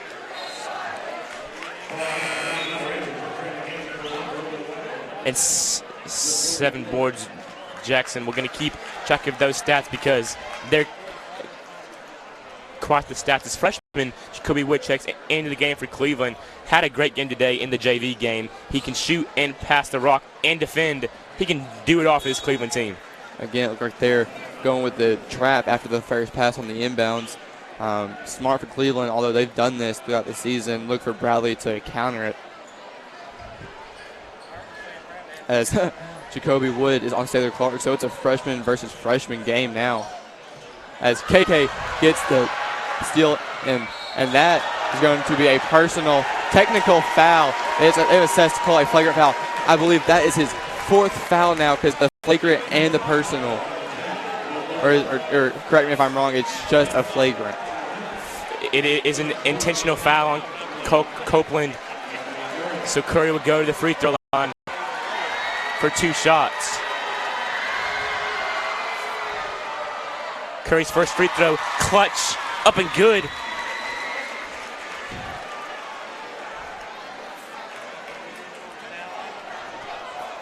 Again, now that is, I believe, 2 fouls on Cole Copeland. So the second free throw is good by Curry, as I was saying. That is 2 fouls now on Cole Copeland, excuse me.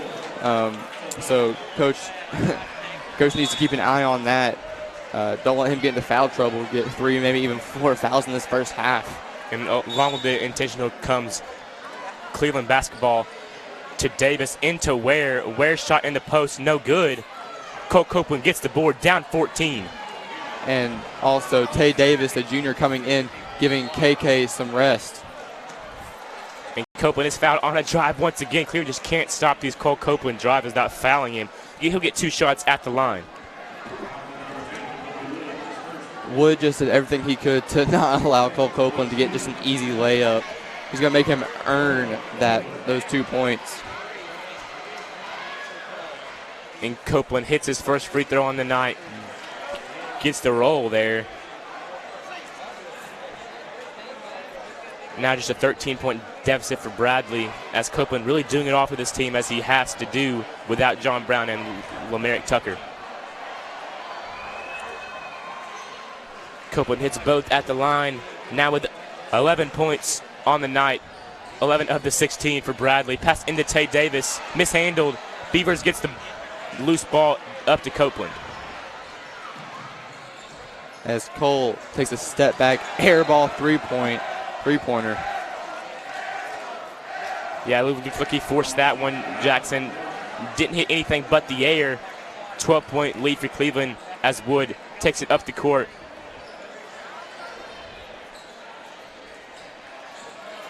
As Ware drives in himself, puts the shot up and good over Copeland. Deontay Ware said he's the pass.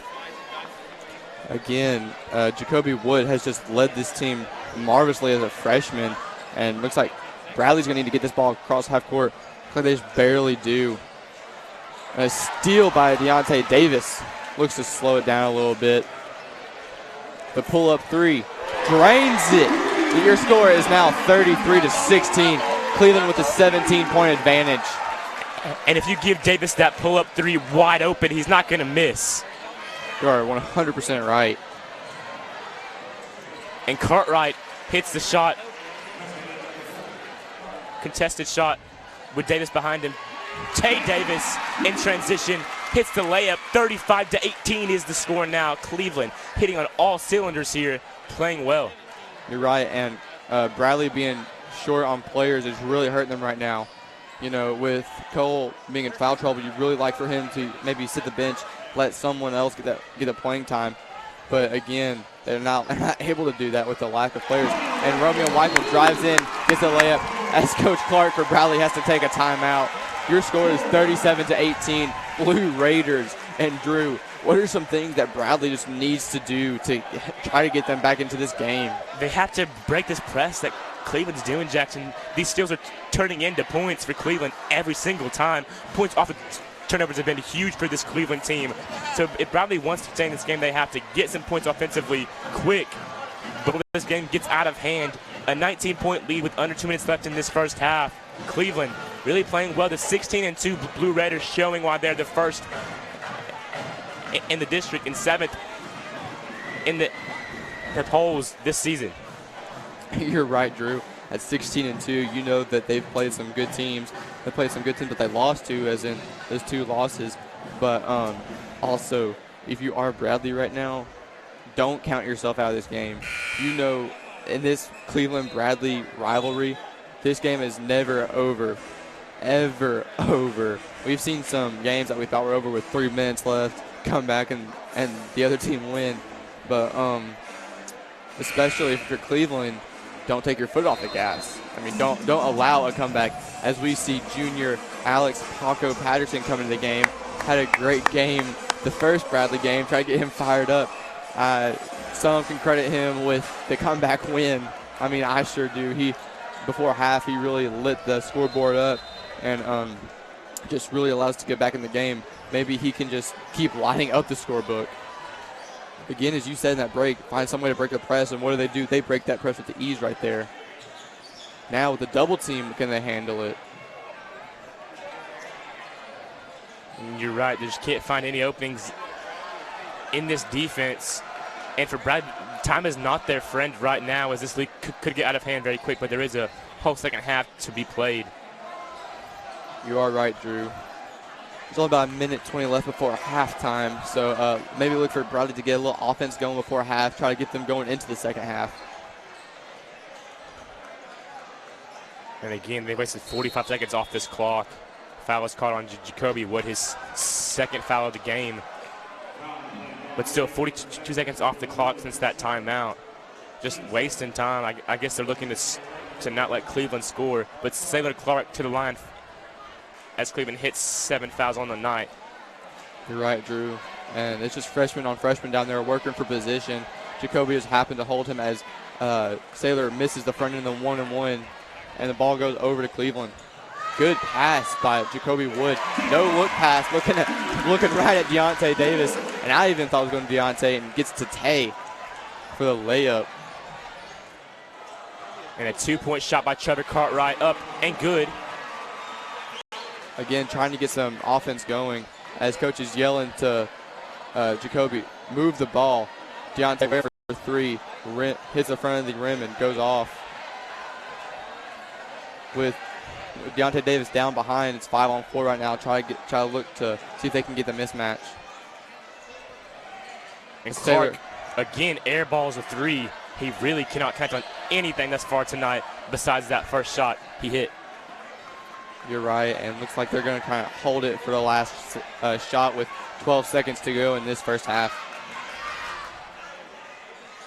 Copeland, deep three, no good.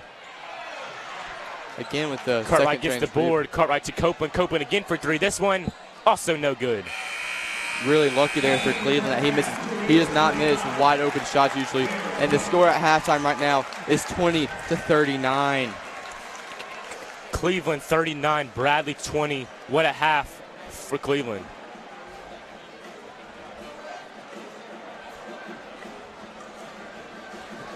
It was quite the half for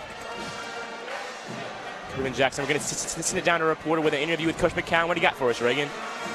Well, they don't have a ton of ball handlers, so we got to continue to pressure, play full court. Cole's pretty good, you know, obviously their best player, but we just got to continue with our tempo and playing hard defensively. What would you say was one key thing we did really well in the first half? I thought we ran really well offensively. We got a lot of easy ones right there with KK and Tay, and we ran the floor really well. I was really proud of them. All right, congratulations. Keep it up. Thank you. Let's go back up to you guys. Thank you, Coach McCown and Reagan, for that great interview. Right now we're going to pause as we watch the Cleveland High School varsity cheerleaders perform.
Do you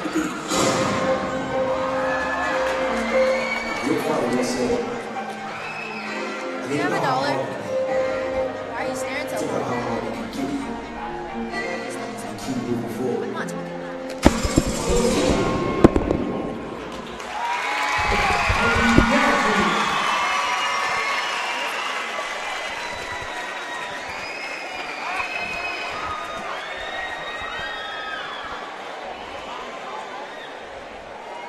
Please direct your attention to center court. Tonight, we are proud to celebrate the outstanding accomplishments of our William Shakespeare said that all the world's a stage, and men and women are merely players. But Mr. Shakespeare never met Stephen Curry. Ni hao, the guy who's in the gym every dang day. Patron saint of the underdog, the league's most unguardable player. Bang, he knocks it down. So my apologies to Mr. Shakespeare, because onto the stage of mere players enters the babyface assassin. And he's about to write his own story. Fall back. How good is the Yamaha FZ09 and new FZ07?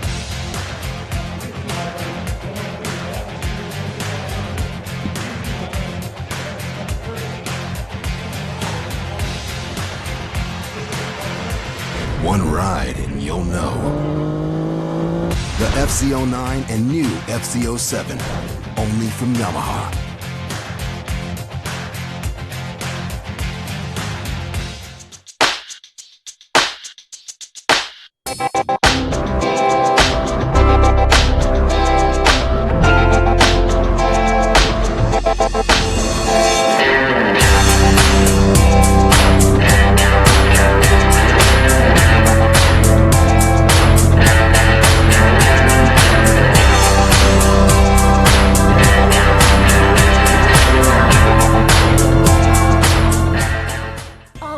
Buy One, Take One is back. But not for long. Starting at $12.99. Join us tonight for your choice of irresistible entrees, like rich and creamy smoked mozzarella chicken bursting with Italian cheese and sun-dried tomatoes, plus unlimited garden salad and warm breadsticks. Then take home another entree free, like fettuccine alfredo. It's 2 delicious nights of togetherness for one low price.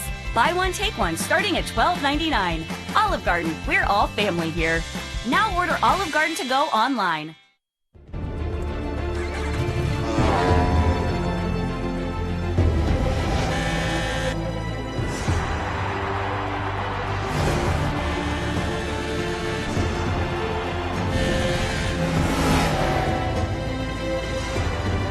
Revolutionary new Yamaha R1M and R1, the most MotoGP technology ever in a production superbike.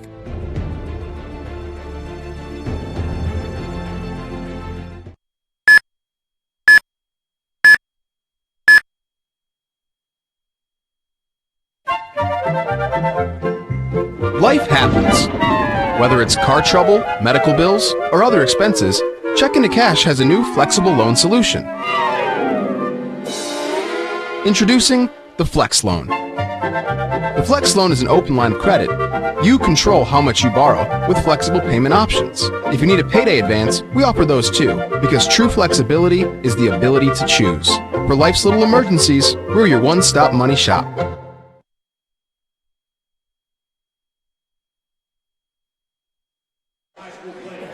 And we're back here at the Raider Arena as we await the beginning of this second half. A nice little recognition for this talented Cleveland volleyball team we had this year. But for the stats, for the first half in this game, KK Curry led the Cleveland team with 16 points and 7 boards. Deontay Davis followed with 5 points, and Deontay Ware had 6 points and 2 boards. For Bradley, it was the Cole Copeland show, 11 points, 1 assist, and 4 boards tonight. Also, Ty Beavers had a 3. Cartwright had 4 points, and Sailor Clark had 2 points. As we get down to 2.5 minutes until the beginning of the second half, with the score being 20-39, Drew, what are some things that you could look for to Bradley try to do in the second half? They need to run with Cleveland and keep up with their transition offense, because in that first half, Cleveland, as Coach said, really dominated in transition. If Bradley can somehow keep up with Cleveland, not give up the easy transition shots, then they'll have a nice shot of getting back into this game. With about 1:55 to go in halftime, Bradley still hasn't made their way back onto the court.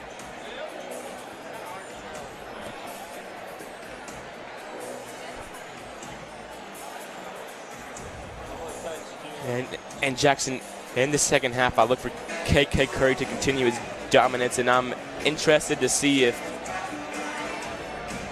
Coach McCowan would like to keep his foot on the gas for the first few minutes of this third quarter until it's built up to a lead that he feels he can put in his bench players and keep the lead.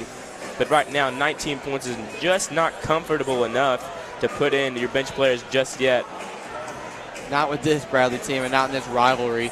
I mean, we've made an emphasis on it tonight a couple of times. This game's never over until that final buzzer sounds. So I don't think there really is a league comfortable enough to believe that this game is going to be over unless it's, 40 points. Right, Jackson, 19-point lead, as we said, as the clock under a minute.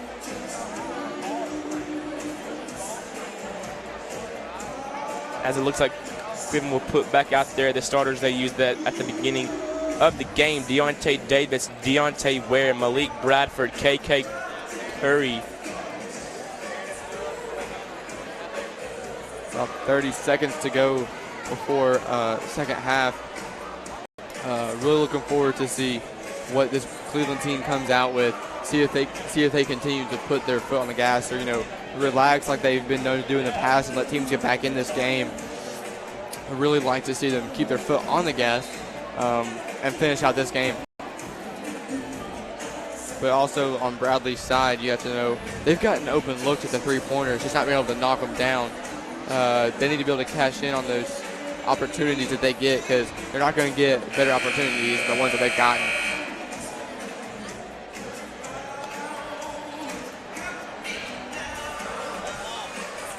And the clock now hits all zeros. Bradley will get possession to start the second half to begin to try to turn this lead down. As Cole Copeland, to no surprise, gets his hands on the ball to start the second half. Again, you're right. No surprise. Looks like they're really going to try to get Cole going. As nice D by Deontay Davis on Ty Beavers there. Got to get a hand in these shooters' faces because they can knock down the three ball. 100% right. They haven't been able to do it so far, but they will at some point knock them down. Copeland, nice drawn up play there. Gets a shot up and good. They executed that play to perfection, but leave Deontay Davis wide open. Davis' shot is no good. Copeland gets the board. Again, this is what I'm talking about, a chance to get them back in this game. A comeback's not going to happen in one possession. It takes multiple possessions, in defensive stands. Got one right there. See if they can get an open shot and a bucket to get them back in this game. Copeland to Ty Beavers. Had a quick look there for three, but nice job of closing out the gap from Deontay Davis.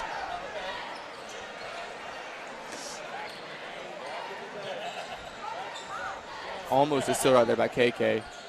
Nice defense by Curry on Copeland. Forces the shot, missed. And Copeland tried to get that steal there, but nice heads-up play by Bradford to dribble out of that. He needs Copeland to be careful, though. He does have 2 personal fouls. Doesn't want to get a third early in the second half.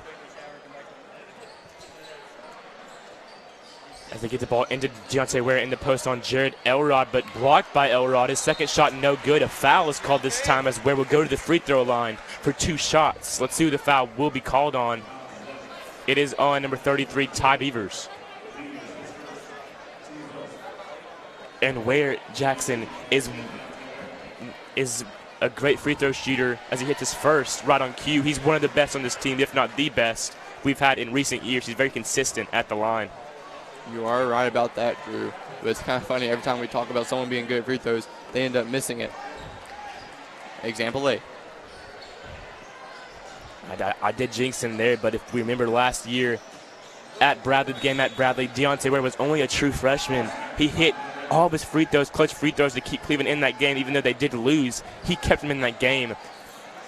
Shows he's a hard worker in the gym, shooting those free throws as Ty Beavers knocks down the 3. Just like that, lead down to 15 points.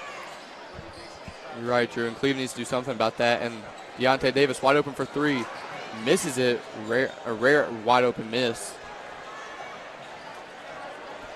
And Copeland does one himself. Gets to Elrod. Elrod's shot no good. But foul is called on Deontay Ware, and he raises his hand like in the NBA. He's called for that foul.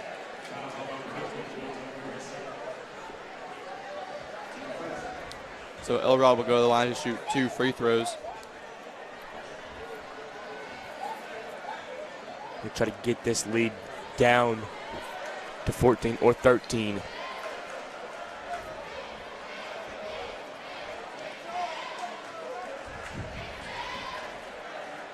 Elrod's first free throw is no good, off the front rim, backboard, and out. The Bears have to hit their free throws. They want to get back into this game. Very crucial free throws in this point in time. You're right, Drew. Every point matters as he does make his second one. So your score now 26-40 Cleveland. As KK down in the post, just fighting for position, but not getting anything as Bradley looks to go to a zone, not allowing them to get inside. It's going to be a traveling violation on Malik. Yeah, he tried to do just too much there. Couldn't quite keep that foot down. Took 3 steps to be Bradley basketball. They're getting points, and Cleveland's not. That's the recipe for a comeback. They can get it down all the way to 11 points in this game on this possession. You're right, Drew.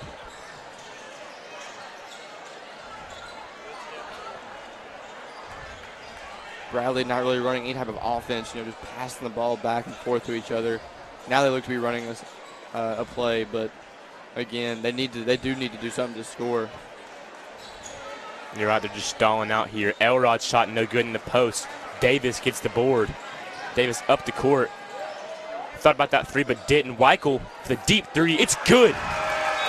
And Coach McCowan takes a quick timeout to try to draw up maybe a press or some type of play to try to get this ball back. You're right, he's trying to capitalize on the swing in momentum as they extend it back to a 17-point lead.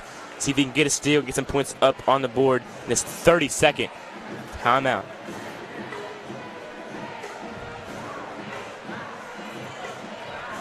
You're right, Drew. Maybe try to take this momentum and just kind of ride it out throughout the third quarter and the rest of the game. Bradley has done a good job this second half of getting some open shots, running some plays, and not allowing KK Curry to be a factor so far in this second half. It's still early though, about a little over 3 minutes into the third quarter. Really look for Cleveland to either look like they're going to do a press right here, and also Bradley needs to do a good job of breaking this press. As we saw in the first half, Cleveland is very dangerous if you're not careful with your dribbles and passes in a press.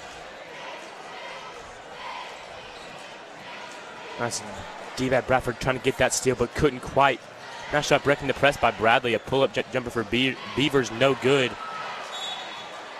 Ball goes off Copeland. It'll be Cleveland basketball. Copeland disagrees with that call. Very heated after that call. You're right, Drew. Right there, Deontay Ware tried to save it, not knowing it was going to be their ball. But luckily it did hit out of bounds first.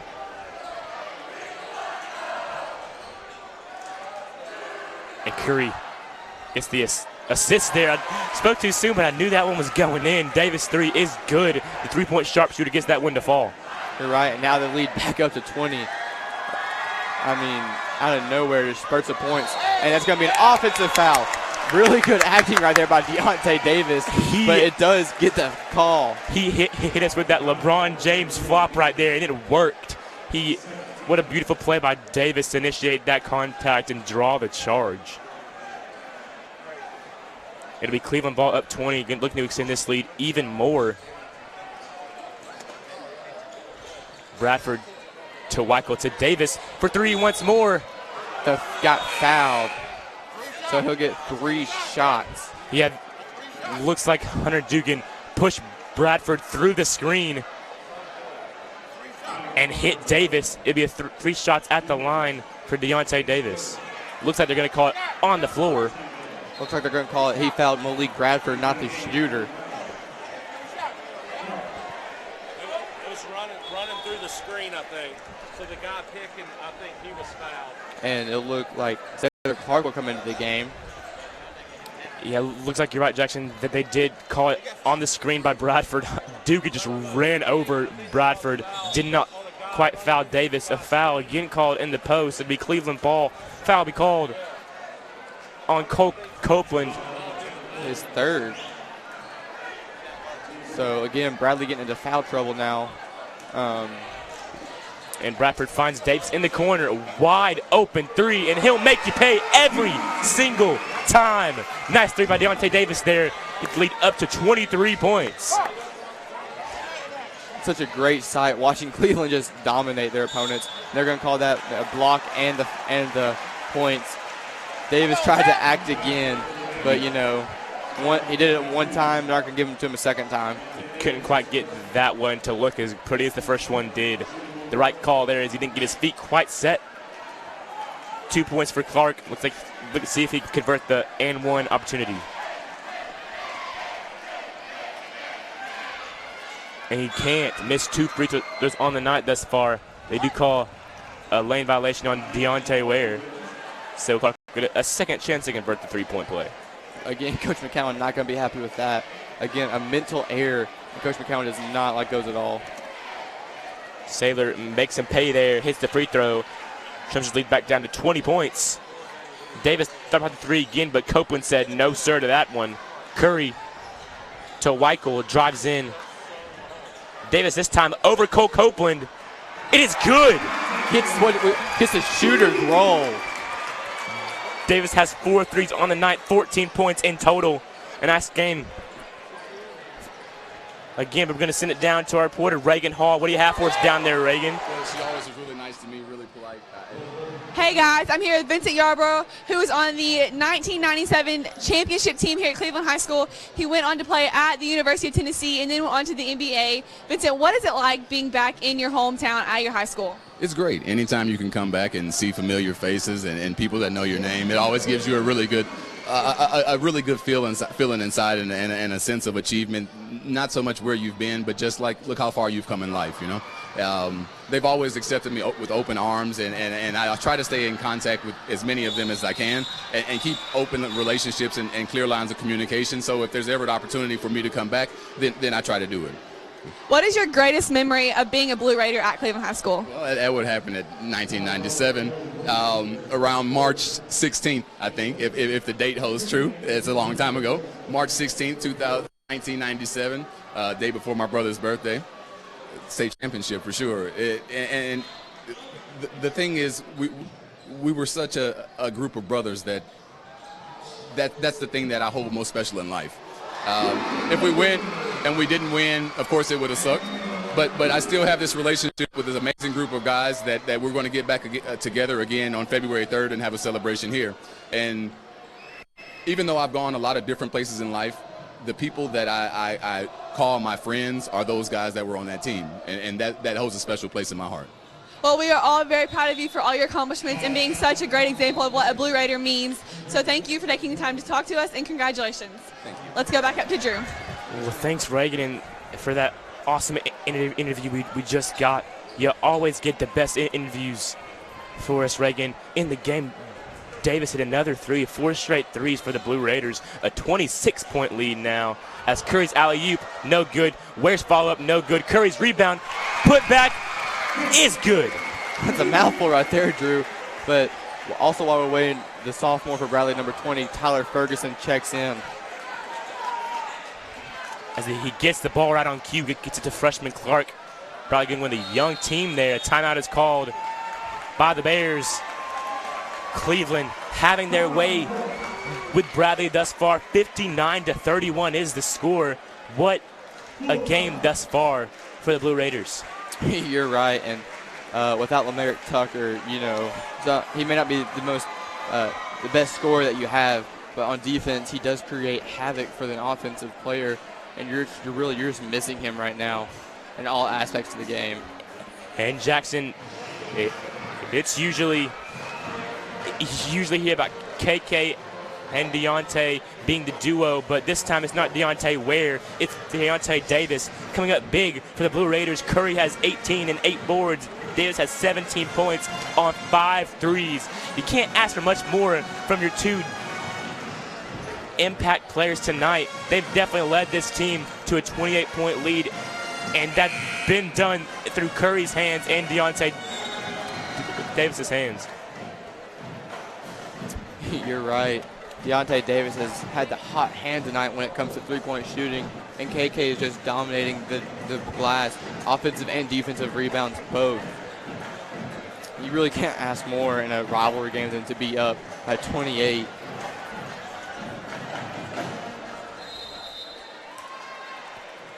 As Copeland finds Clark. Back to Cole. Cole has got 15 on the night. A quiet night for Cole standards. He drives in right on cue. His 2 points on the board, gets up to 17 points. Lead back down to 26 points on the night.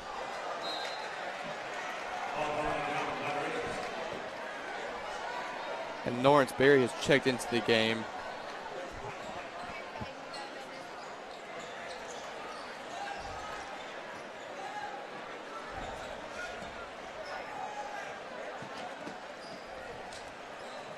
As Copeland is slowing it down here. Down 26, time again not their friend. Pull up 3, no good.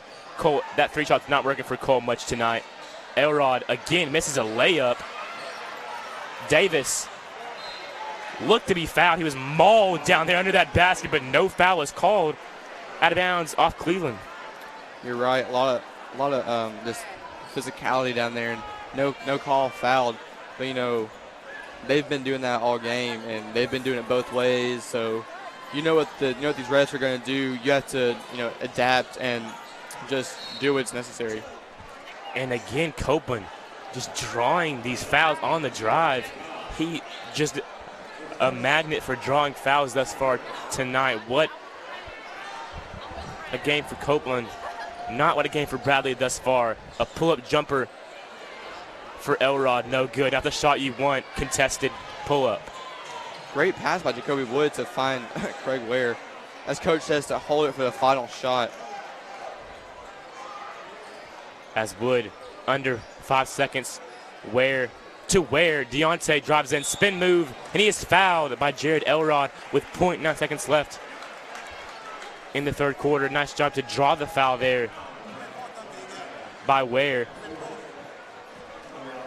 He just pulled him and didn't let him get the shot up.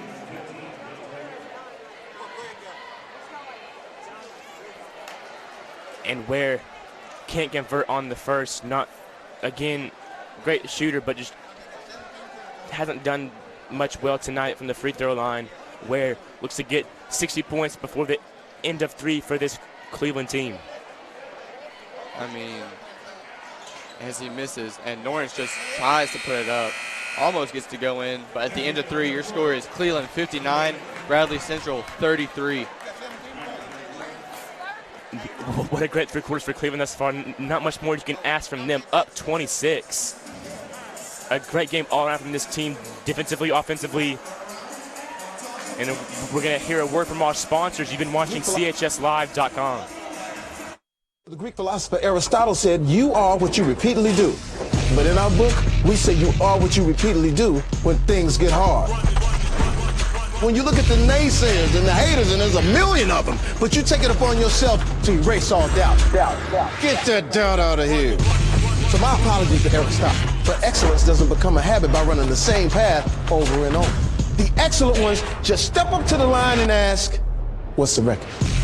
Under Armour, get your feet straight. Olive Garden's Buy One, Take One is back. But not for long. Starting at $12.99. Join us tonight for your choice of irresistible entrees, like rich and creamy smoked mozzarella chicken bursting with Italian cheese and sun-dried tomatoes, plus unlimited garden salad and warm breadsticks. Then take home another entree free, like fettuccine Alfredo. It's 2 delicious nights of togetherness for one low price. Buy one, take one, starting at $12.99.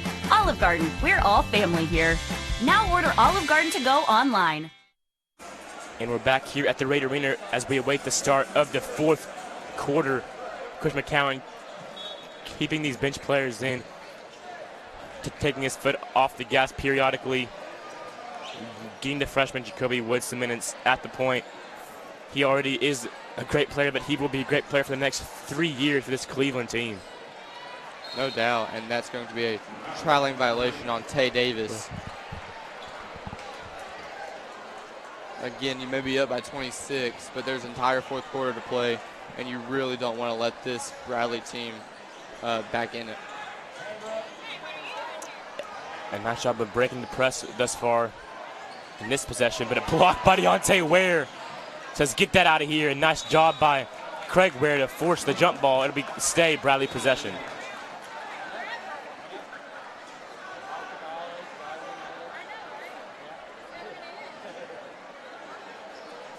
Copeland looks to get the ball in balance. He does find Elrod, and Elrod not done much tonight, but missed a few layups. Again, time's not Bradley's friend. Got to get some points on the board if they want to come back. Down 26, it can be done, although it seems unlikely how much time they're taking off the clock with one possession here. You're right, Drew. They do. There is enough time, but the more that they use, the less that they're going to have to utilize. Copeland off balance. Shot no good. Craig Ware gets the board to Tay Davis. Davis drives in. Circus shot no good. Ferguson gets the board up to Elrod. These young bucks saying their names will be saying them for years to come, as they have quite the talent. Again, Copeland draws the foul there. Jackson gets 2 shots at the line.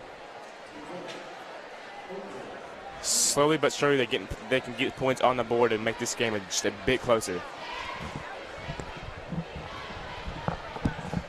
Copeland takes his time, 3 dribbles, shot no good off the back rim.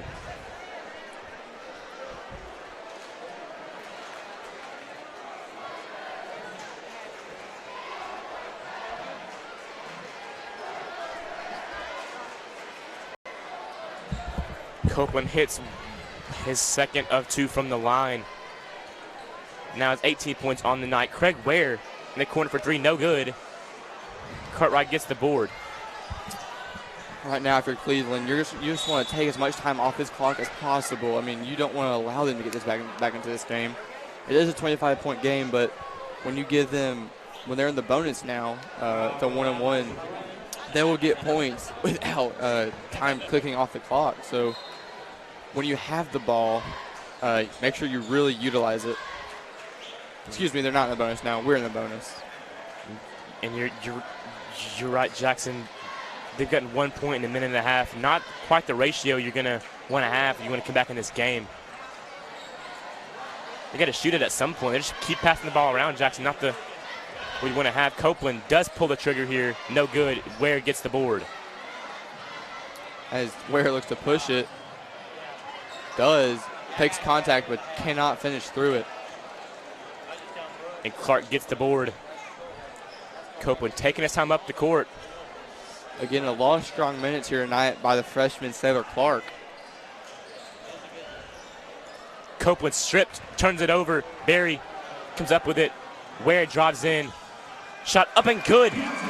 As Tyler Ferguson thought about taking that charge, he was halfway to the ground, but just stood back up. Again, Bradley looks to push, gets a foul called, and that is Cleveland's 6th team foul.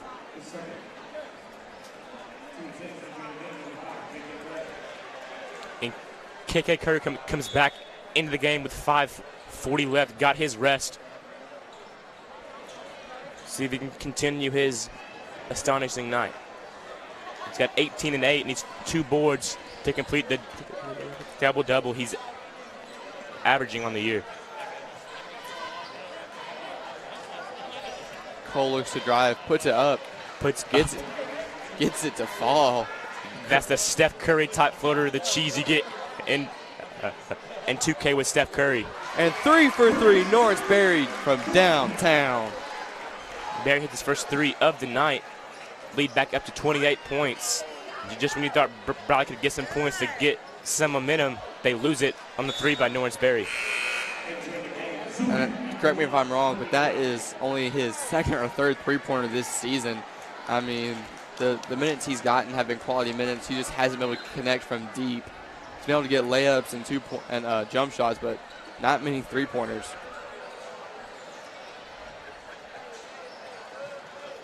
Again, they're just passing the ball around Jackson. Looks like they're waving the white flag already.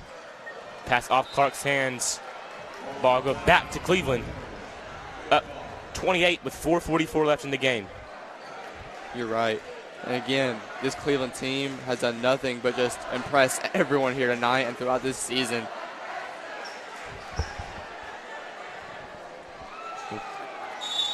As KK fighting for position down there, gets the foul called, but he'll go to the line to shoot 1-and-1. Foul is called on Trevor Cartwright as Copeland says it's all right, Trevor. You'll get him next time. His second foul.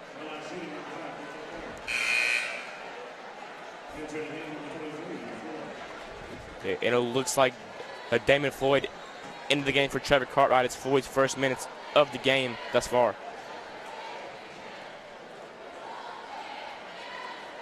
Curry's first free throw off the front rim, no good. Copeland gets the board.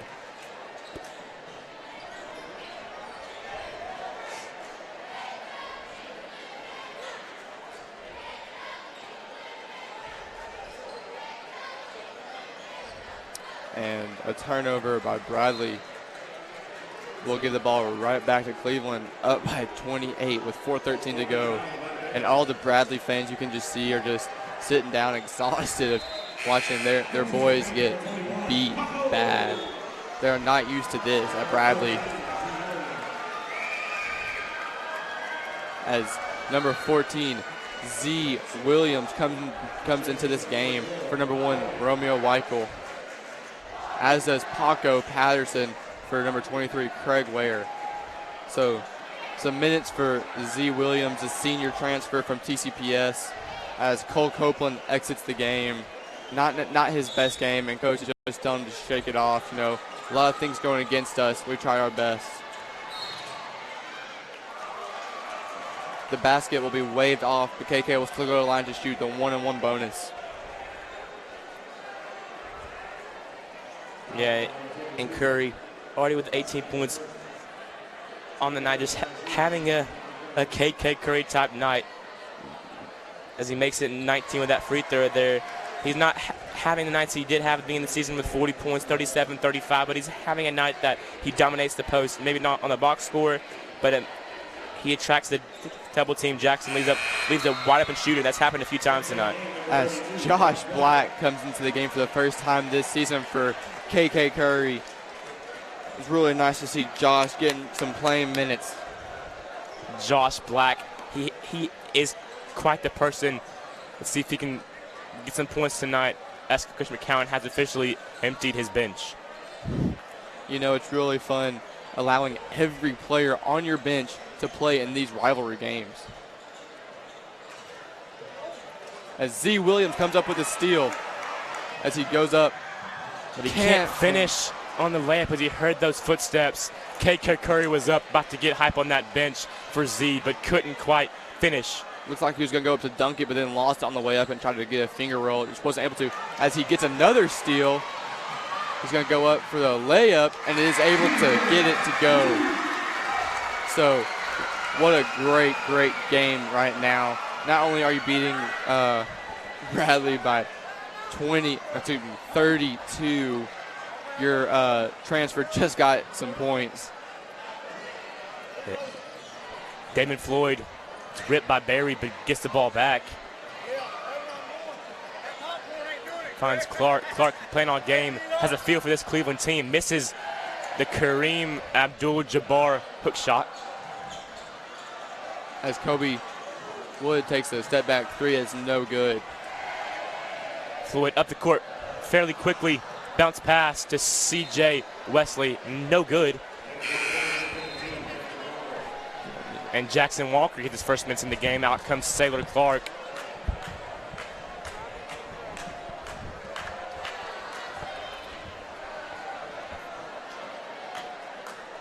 As the clock ticks down, Jacoby Wood dribbles up the court. And these two varsity games tonight, both have been blowouts, one for each team. So both fans get to feel how it feels to get blown out and blow somebody out. Patterson couldn't quite get it to fall. All the fans wanted that to fall. They're really excited for that shot by Patterson. Couldn't get it to fall, but I can bet he'll get one to fall before the game ends tonight. We're all hoping for it, as Bradley student section is just leaving. They don't even want to stay for the end of this. And so do most of the fans, as Z. Williams is not able to finish the dunk. I know everyone is just hoping in the best for him. And Ferguson can't hit the three. Williams with the fourth board already on the night. Gets to Wood. As Jacoby Wood finds Josh Black, who is not able to finish. I know everyone in this arena is just hoping for Zadarius Williams and Josh Black just to get some points and let them have some fun in this rivalry game. Floyd gets it to Wesley, to Ferguson. Bradley holding the ball here.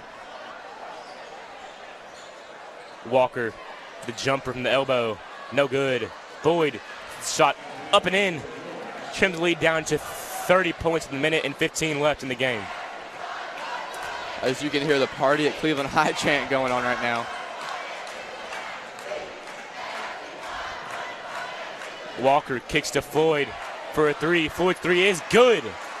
And here comes the comeback from the Bears, down 27 points. They're getting some points on the board. Woods pull-up three. That's no good.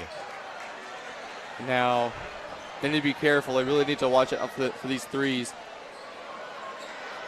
Josh Black gets the rebound off the Ashton Boyd miss. Floyd, Wood fakes the pass. It does the Rajon Rondo. Misses. Just misses to convert that shot. But a foul. 2 shots at the line for Jacoby Wood. Coming up.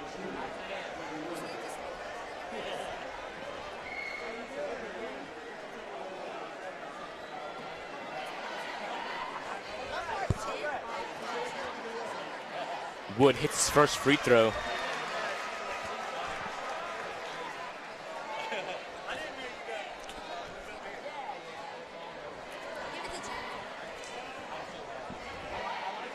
Wood misses his second free throw. Ashton Boyd gets the rebound. Paco to Wood. Wood lob to Williams. And Ferguson intercepts that pass. Coach McCowan looks very frustrated right now. Even up by this much, you don't want to. I mean, that's just kind of that's not a good play, honestly.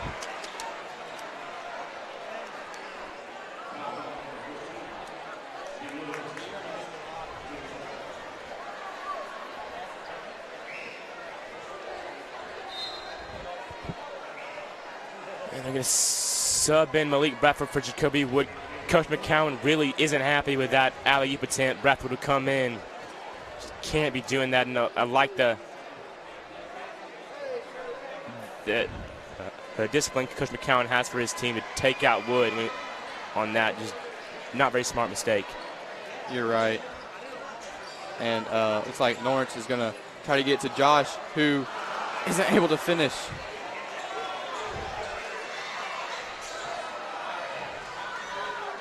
And Perry gets the shot to fall at the buzzer. Your final score, Cleveland 71, Bradley 44. What a game from Cleveland to blow out the Bears by 27 points. Not more you can ask for from this Cleveland team. What a game, Jackson. Oh, no doubt, Drew. Really, I mean, this is the potential that Cleveland has just to destroy a Bradley team that has been decent but is also lacking a few players in tonight's game. But also, again, look at 71 points on a Bradley team. And I don't care who it is. That's amazing. They'll improve to, and they're undefeated in district right now. They'll improve to 17-2 overall. I mean, you just can't ask for a better game from a team. And you're right, Jackson. A 27-point victory for Cleveland. These fans are happy, have to be happy with the way that ended. 17-2, Cleveland improves to on the year. 7-0 in the district. Bradley falls to 11-8 and 5-2 in the district. Cleveland has all but solidified this district regular season win. 17-2. What a record to have, Jackson. Can't ask for much more from your team this season. You're right, Drew. And I've been hearing some people saying it feels like 97. It really does. I mean, if you have this type of environment of people who just love basketball and this type of team that is just has this great chemistry and is just great at basketball in general, I don't get the only thing stopping them is themselves.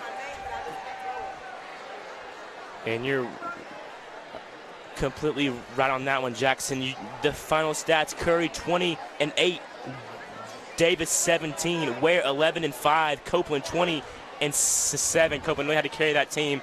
I guarantee you that shot percentage was not very pretty tonight, but he had to shoot a lot because of how the outlook looked. You're right. I mean, you're right. With a depleted Bradley team, with Lamerick Tucker, without Lamerick Tucker and some other players, he really had to carry this team. And with that, the final score, Cleveland 71, Bradley 44. You've been watching CHSLive.com. Have a great night.